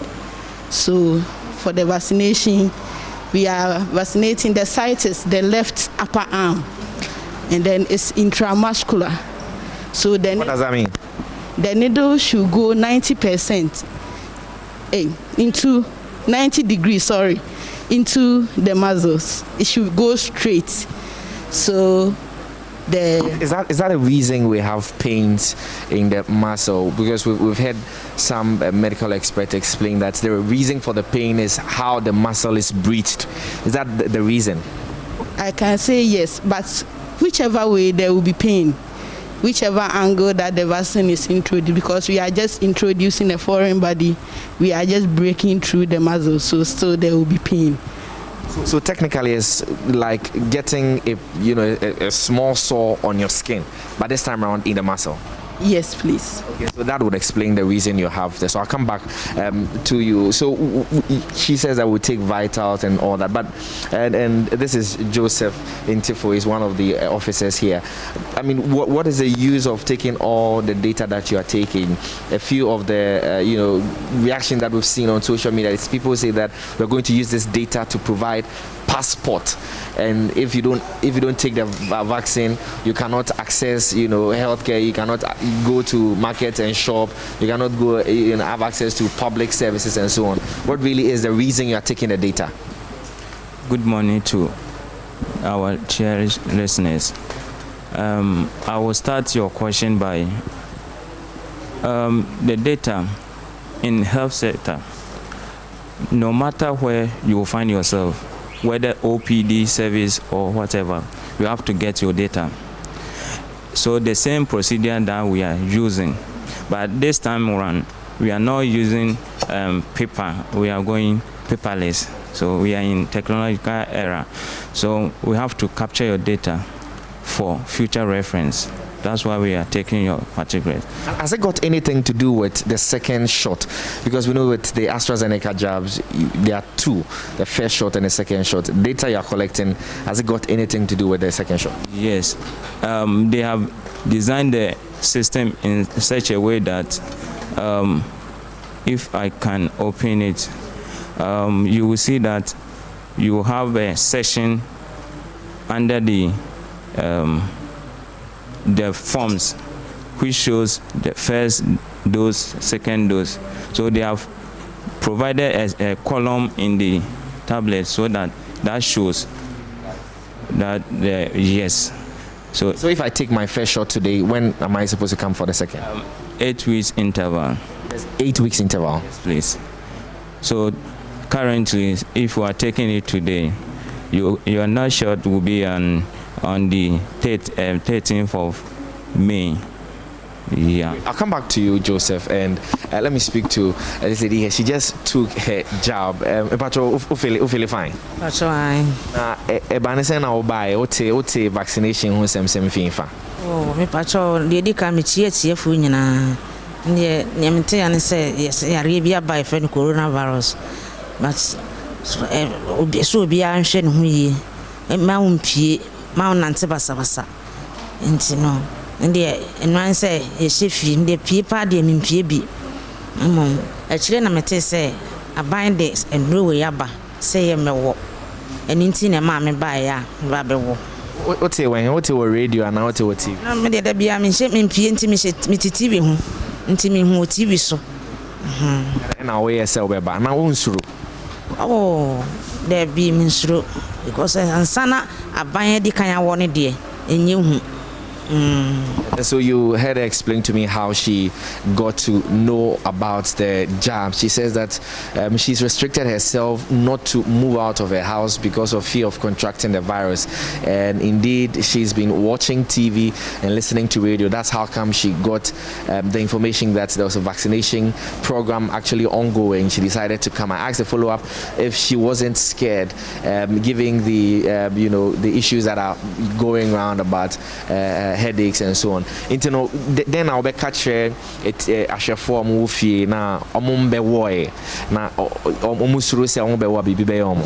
Me catch ahwefo ne atiefo nyina se oma ye tintintintin so omeme wo no obia mra no mewo because yare no ewo ho ekum ni papa nti obia mra no mewo obewo bibia anyo me wo ye na anya me hwe nti no obia mra no mra mewo me medi 55.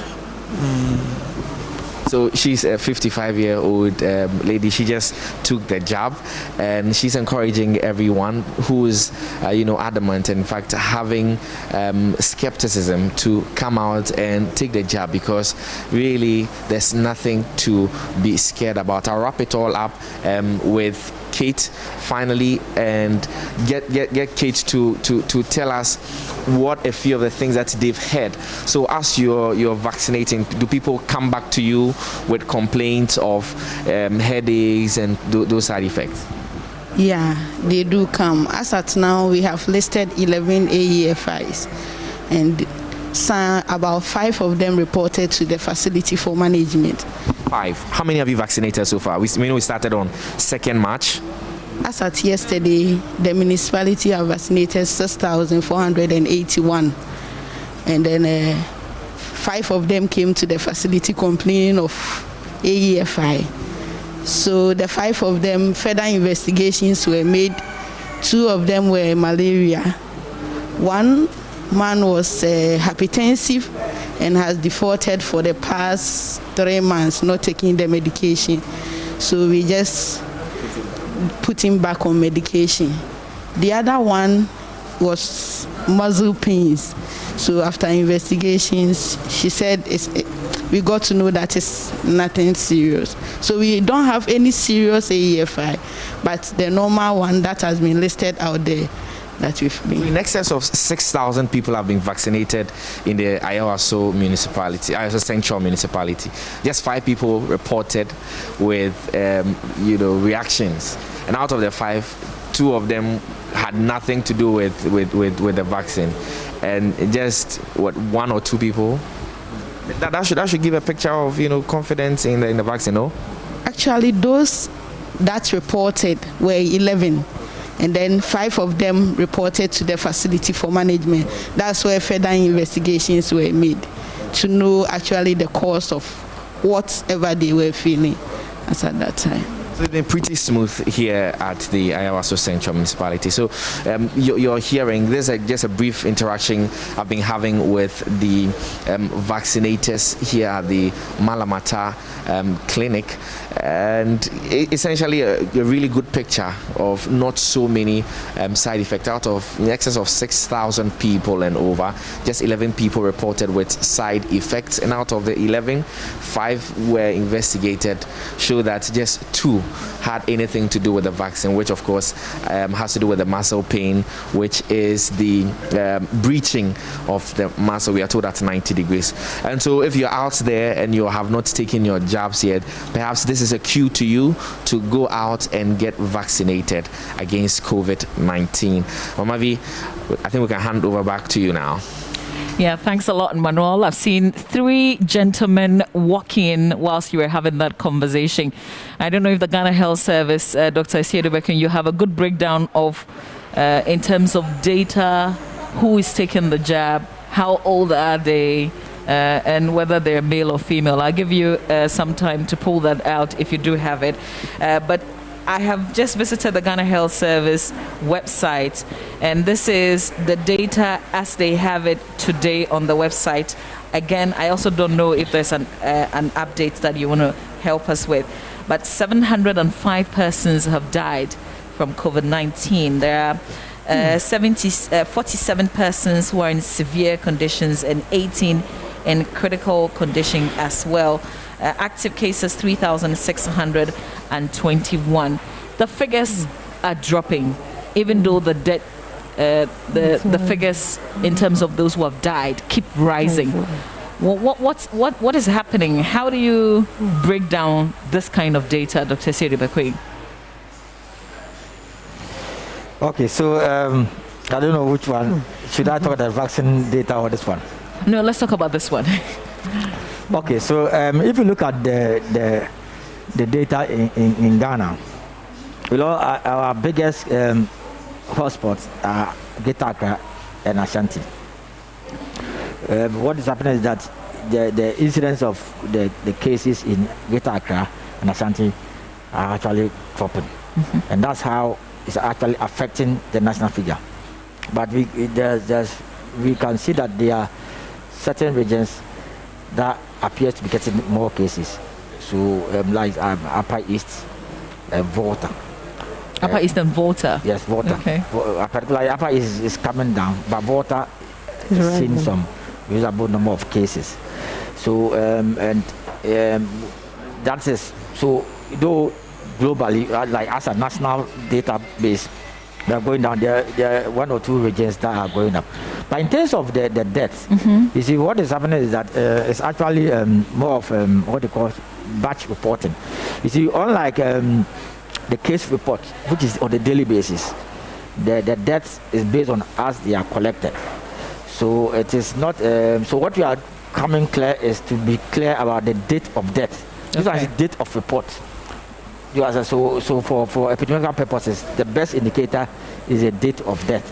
So it is not that so many people are dying; it's the way it is being reported. So if you look at the holistic view of the several situations in the country, you can see there's an improvement. About a few weeks ago, we went as high as 8,000 active cases. Now we are less than 4,000. Even our daily report of cases is even, I would say, less than 300. It used to be about 800. And the number of cases that are on admission has actually dropped from over 300 to now a little over less than 200. So in global terms, there's an improvement. And even if you look at our isolation place in PCC, the Kaswa place, now you go there and there are less than about 30 people there. So generally, there's an improvement in the situation, though I would say there are some regions that are getting cases. And we think that it has to do with people who move down to these areas. And because these regions are kind of naive in the sense that they have not been exposed. So when somebody goes and introduces the virus, and then in such instances, they are not adhering to the protocols. Because there are areas that do not have the virus, so there's nothing like wearing of the mask. So if you get one virus introduced in such a community, then you have a big problem. So that is the issue. That's why we are trying to make sure that all regions are fully on board and fully embracing the use of the protocols. Okay, now we can go to the vaccine data. Yes, so the vaccine data, as at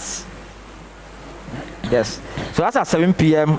on the 17th, as I said, we had vaccinated 449,171 persons, and the Ashanti had actually had 187,510. Central had 11,293. Greater Accra has 250,368. Then let's go to the categories. You see, we are actually doing the segmented approach. But as I said, I tried to explain, because of issue about vaccine hesitancy, we didn't wholly go by it. So let's see how many people have been vaccinated. Okay. For now,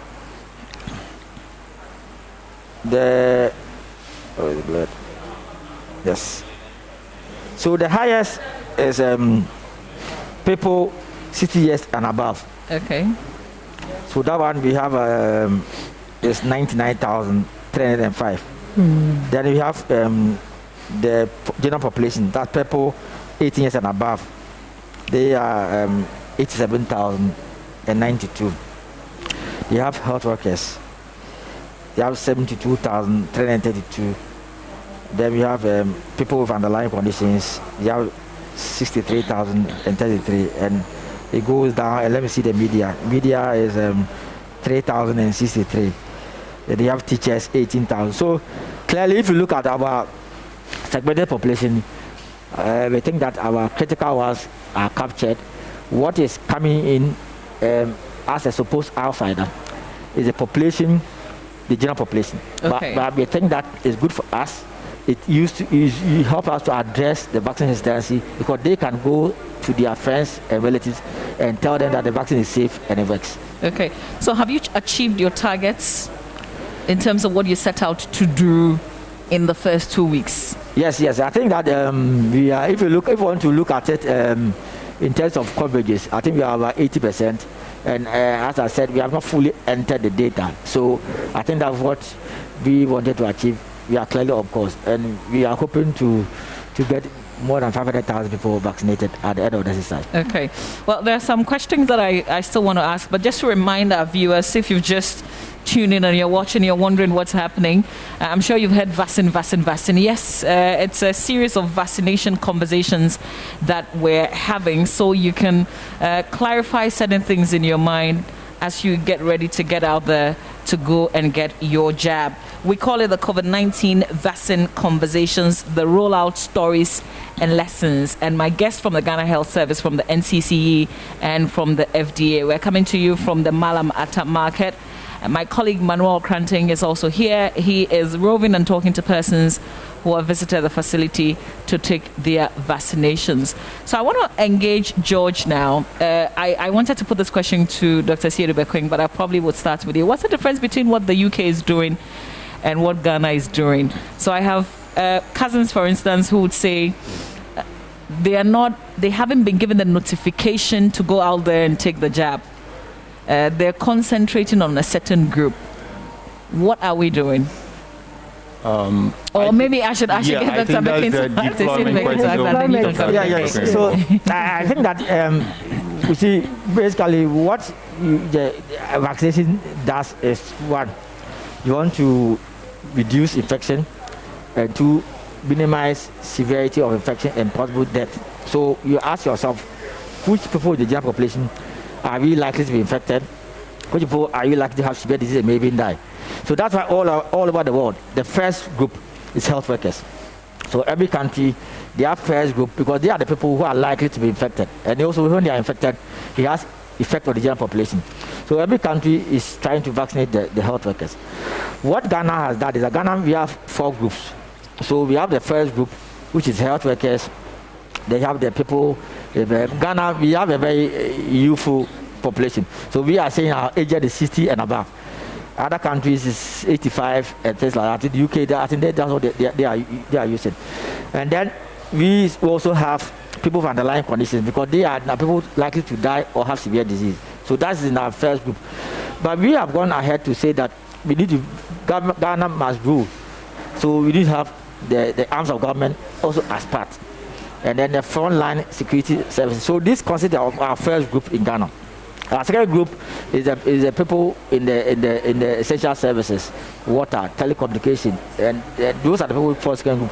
Then the third group is the general population who are 18 years and above. And we have fourth group, which for now there's no vaccine for, because the vaccines available are for people 18 years and above. So globally, that group, there's no vaccine for it now. So, and because our system is purely based on segmentation and based on hotspot, so we are saying that when you are in Accra and you are in Kumasi, part of Kumasi or part of Central Region, you are a priority group. And we are not, for now, we are not using appointments, or we are not using appointments. So we encourage people to come so far as you are in that vicinity. But going forward, we are trying to introduce an app that will help us to pre-register and have appointment. Okay. So that it will be well structured. And as I said, we'll be able to do more of this when we have a reasonable number of vaccines. So for places like the UK and the US, they have been able to clearly categorize the population into the groups. And then they are able to place it by appointments and say that you are in Sussex, this part. So you are supposed to come at this time. So as I said, going forward, we will also be getting closer to what is being done. But because of the limited number of vaccines, they are yet to fully do what they are doing. But technically, it's about the same thing. It's about who's more at risk and who's more likely to die and who to come early. I mean, so that's what is being done across the world. Okay. So, Madam Afutu, how are you sending the message? So we are using different strategies. We are communicating to the people through one-on-one. We are going You're doing one-on-one? Yes. So you're doing it's also door-to-door? one strategy, yes. Okay. No, we are going to identifiable groups. Even currently, nationally, we are also doing identifiable groups, the focus group. Even tomorrow, we have an engagement with the market women. Different markets, we are bringing them together. That's why we call it focus, because when they also go, they have to also go and train their members. And we'll be meeting the security services and other groups, NAT and all of them. We meet the leadership and they also go and train. So we are using that as one of the strategies. We are also, this platform is also another. Our media engagement, and at the national, regional, and district level. And at the district level, a lot of people are using community information centers and community radios. We are also doing street announcements, where we have the jingle from the vaccine Ghana Health Service, and then we play the jingle. We do whistle stops, and then people come to ask questions, and then we also educate in that direction. We are also meeting people in churches, in mosques, in markets, wherever we can find people, we are doing that. And we are also reaching out to people on social media. We have Facebook, NCCGH. We have our Instagram, NCCGH1, and then Twitter at NCCGH. We are also reaching Ghanaians using that platform as well.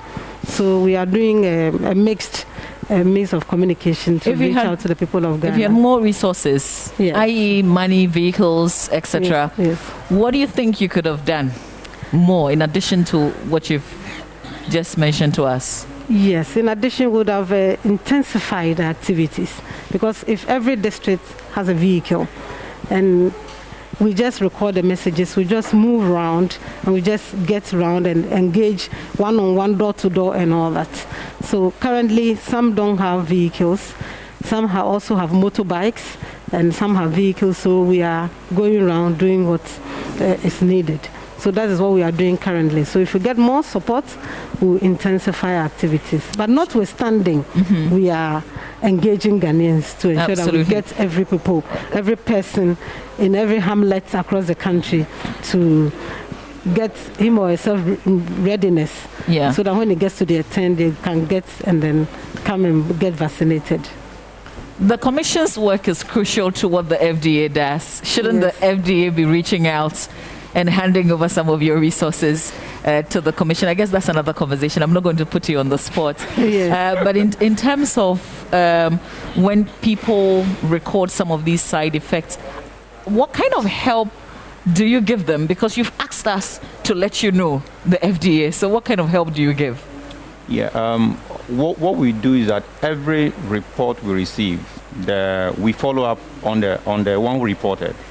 We have several means of reporting. We have an online platform that we can report. We have a mobile app that you can report. And if you look at your card, there's a telephone number at the back of the card, 0244-310. That number, you can call that number. That's a call center that people are receiving that call 24 hours a day. And then we have an online portal through which you can you can report side effects to the FDA. So every reporter is followed up. We send an email to you. We call you to find out how you're doing, if you recovered. And if you have a serious adverse event, serious means if there's a disability, if you end up at the hospital, and then you have to receive treatment, and in an unfortunate case of death, if you have to receive treatment, the treatment is free. And that is done in collaboration with the Ghana Health Service. So every Ghana Health Service facility that you go to with a serious adverse event that must be treated is done for free, and Ghana Health Service take up the cost. Have you recorded incidents like that? At the moment, we receive, out of the 1,500 events that we received, there were just about 3 No, 5 that were serious. And these people... So they went through hospitalization? Yes, please. And some were detained for a few hours and discharged. So basically, these are the serious events that we've had. And you say that if that unfortunate incident should happen to you, you're not paying the bill. The Ghana Health Service is footing the bill. Yeah, Ghana Health Service. Because we are doing this in collaboration with Ghana Health Service. So Ghana Health Service foot the bill of the treatments for the adverse event. Do we know the status of the 5? What's the condition of the 5 now? They have recovered, yes. Okay, so there's no person in the hospital now? As with the 5 that we received, there's no person at the hospital now. Okay. Maybe if there's one as of today, I do not have that detail. Okay. Yes. So Ghana Health says, Dr. Esiedu-Bekwin, do you have cases of people who have been hospitalized because of the effects that the vaccine has had on them? I think, but let me say that it's not only COVID that we do AEFIs. I mean, for all vaccines that have been used over the country, if you have any serious adverse events, you go to hospital and it's treated free of charge. Okay. So as has been said by George, for now we don't have any record of anybody on admission, but this is an evolving situation, so it can change. But as of now, we don't have any record of that. Okay. I just also want to say that this conversation is brought to you by the Multimedia Group in partnership with Star Ghana Foundation, UK Aid, and the FCDO. So on to some questions now. This one says, good morning. I want to know how an individual gets to know he or she has blood clot issues to report to authorities and what prompts health authorities to suspect blood clots in individuals. Yeah, so basically it depends on the presentation. So you have the common one called DVT. That's a deep vein thrombosis. So you may have part of your, normally is your leg. And you may realize that you have pain or tenderness and you have swelling at that part of your leg. It could be at your calf, it could be even at your what you call popliteal area, behind your knee, or maybe even be higher up.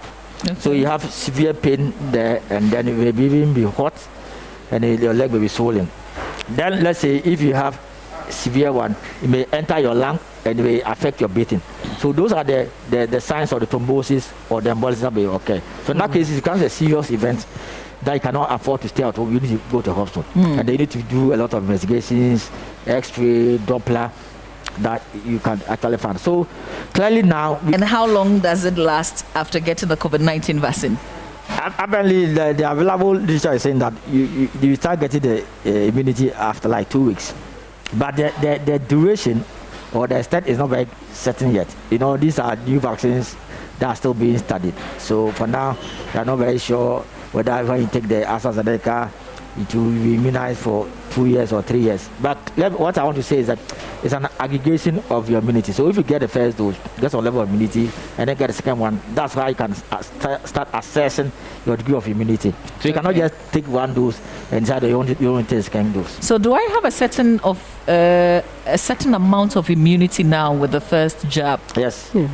You have, but then when you get the second one, that is added on, that you can be sure of that level of efficacy of the vaccine. So you cannot just take one and stay. Okay. Can I still catch COVID-19 and infect others? When?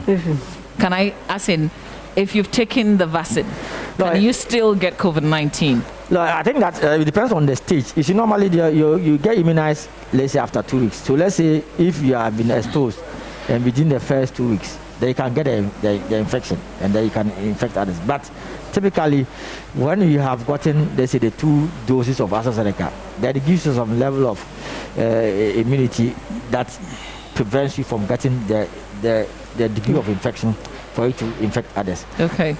All right. Here's another question.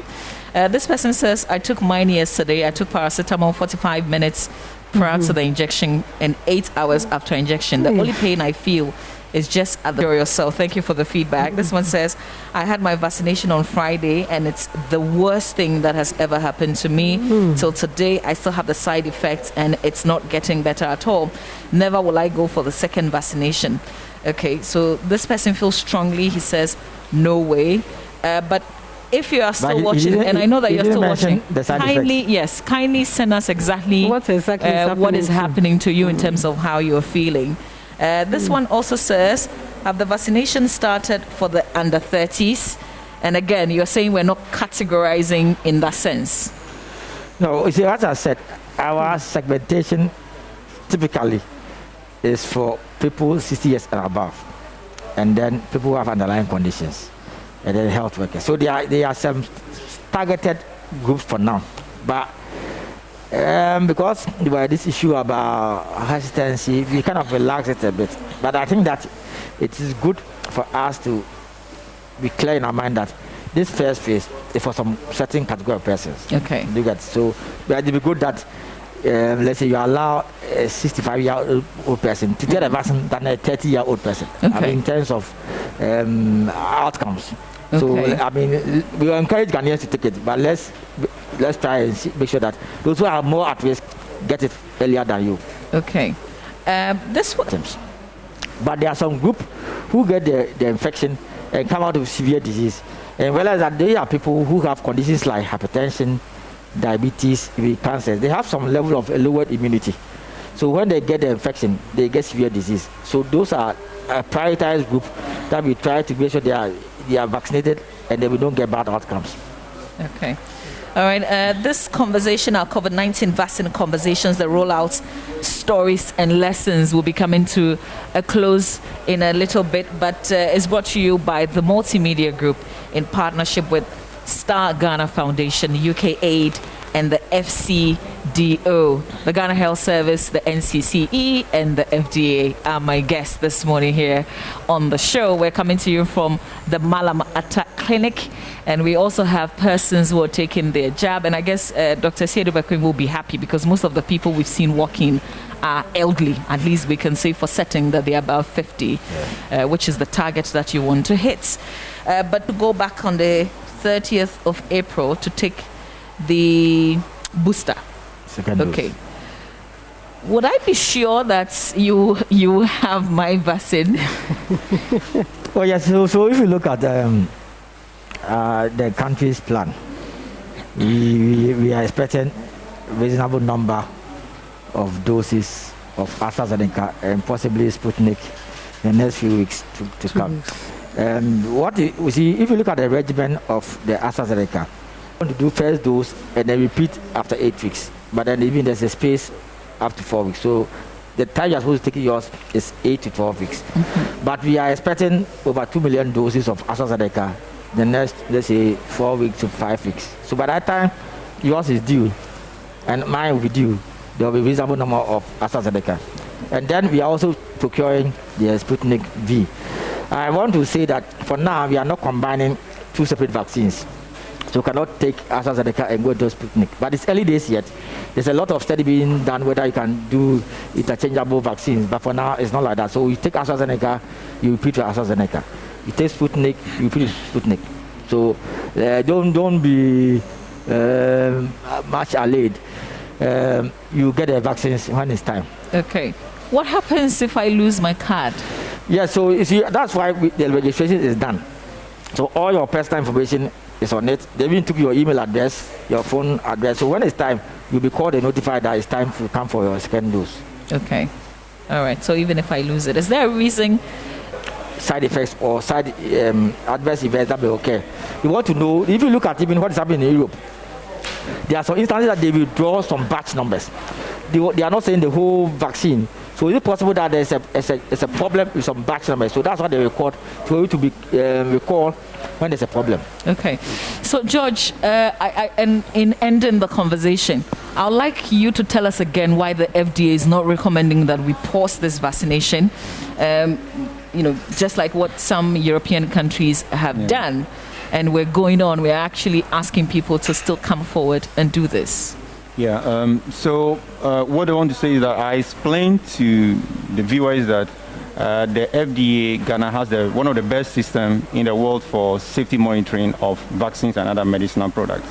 If there are any safety issues from this deployment, we will pick it up. Because I also explained that the event that we are receiving from this deployment is similar to what or even better than what other countries in Europe and in Canada are receiving. So the point is that we have the best system to monitor the safety of these vaccines. And number two, as at Friday last week, our committee of experts, the 11 committee, the joint COVID-19 Vaccine Safety Review Committee, look at all the report that we have received as having COVID-19 infection. So I want to assure Ghanaians that Ghana is one of the best when it comes to safety monitoring of vaccines. At this point in time, the vaccines are safe. There's no safety concern, so people should go for their jobs because the vaccine protects you. It protects you against having severe disease. It protects you from hospitalizing and death from COVID-19 infection.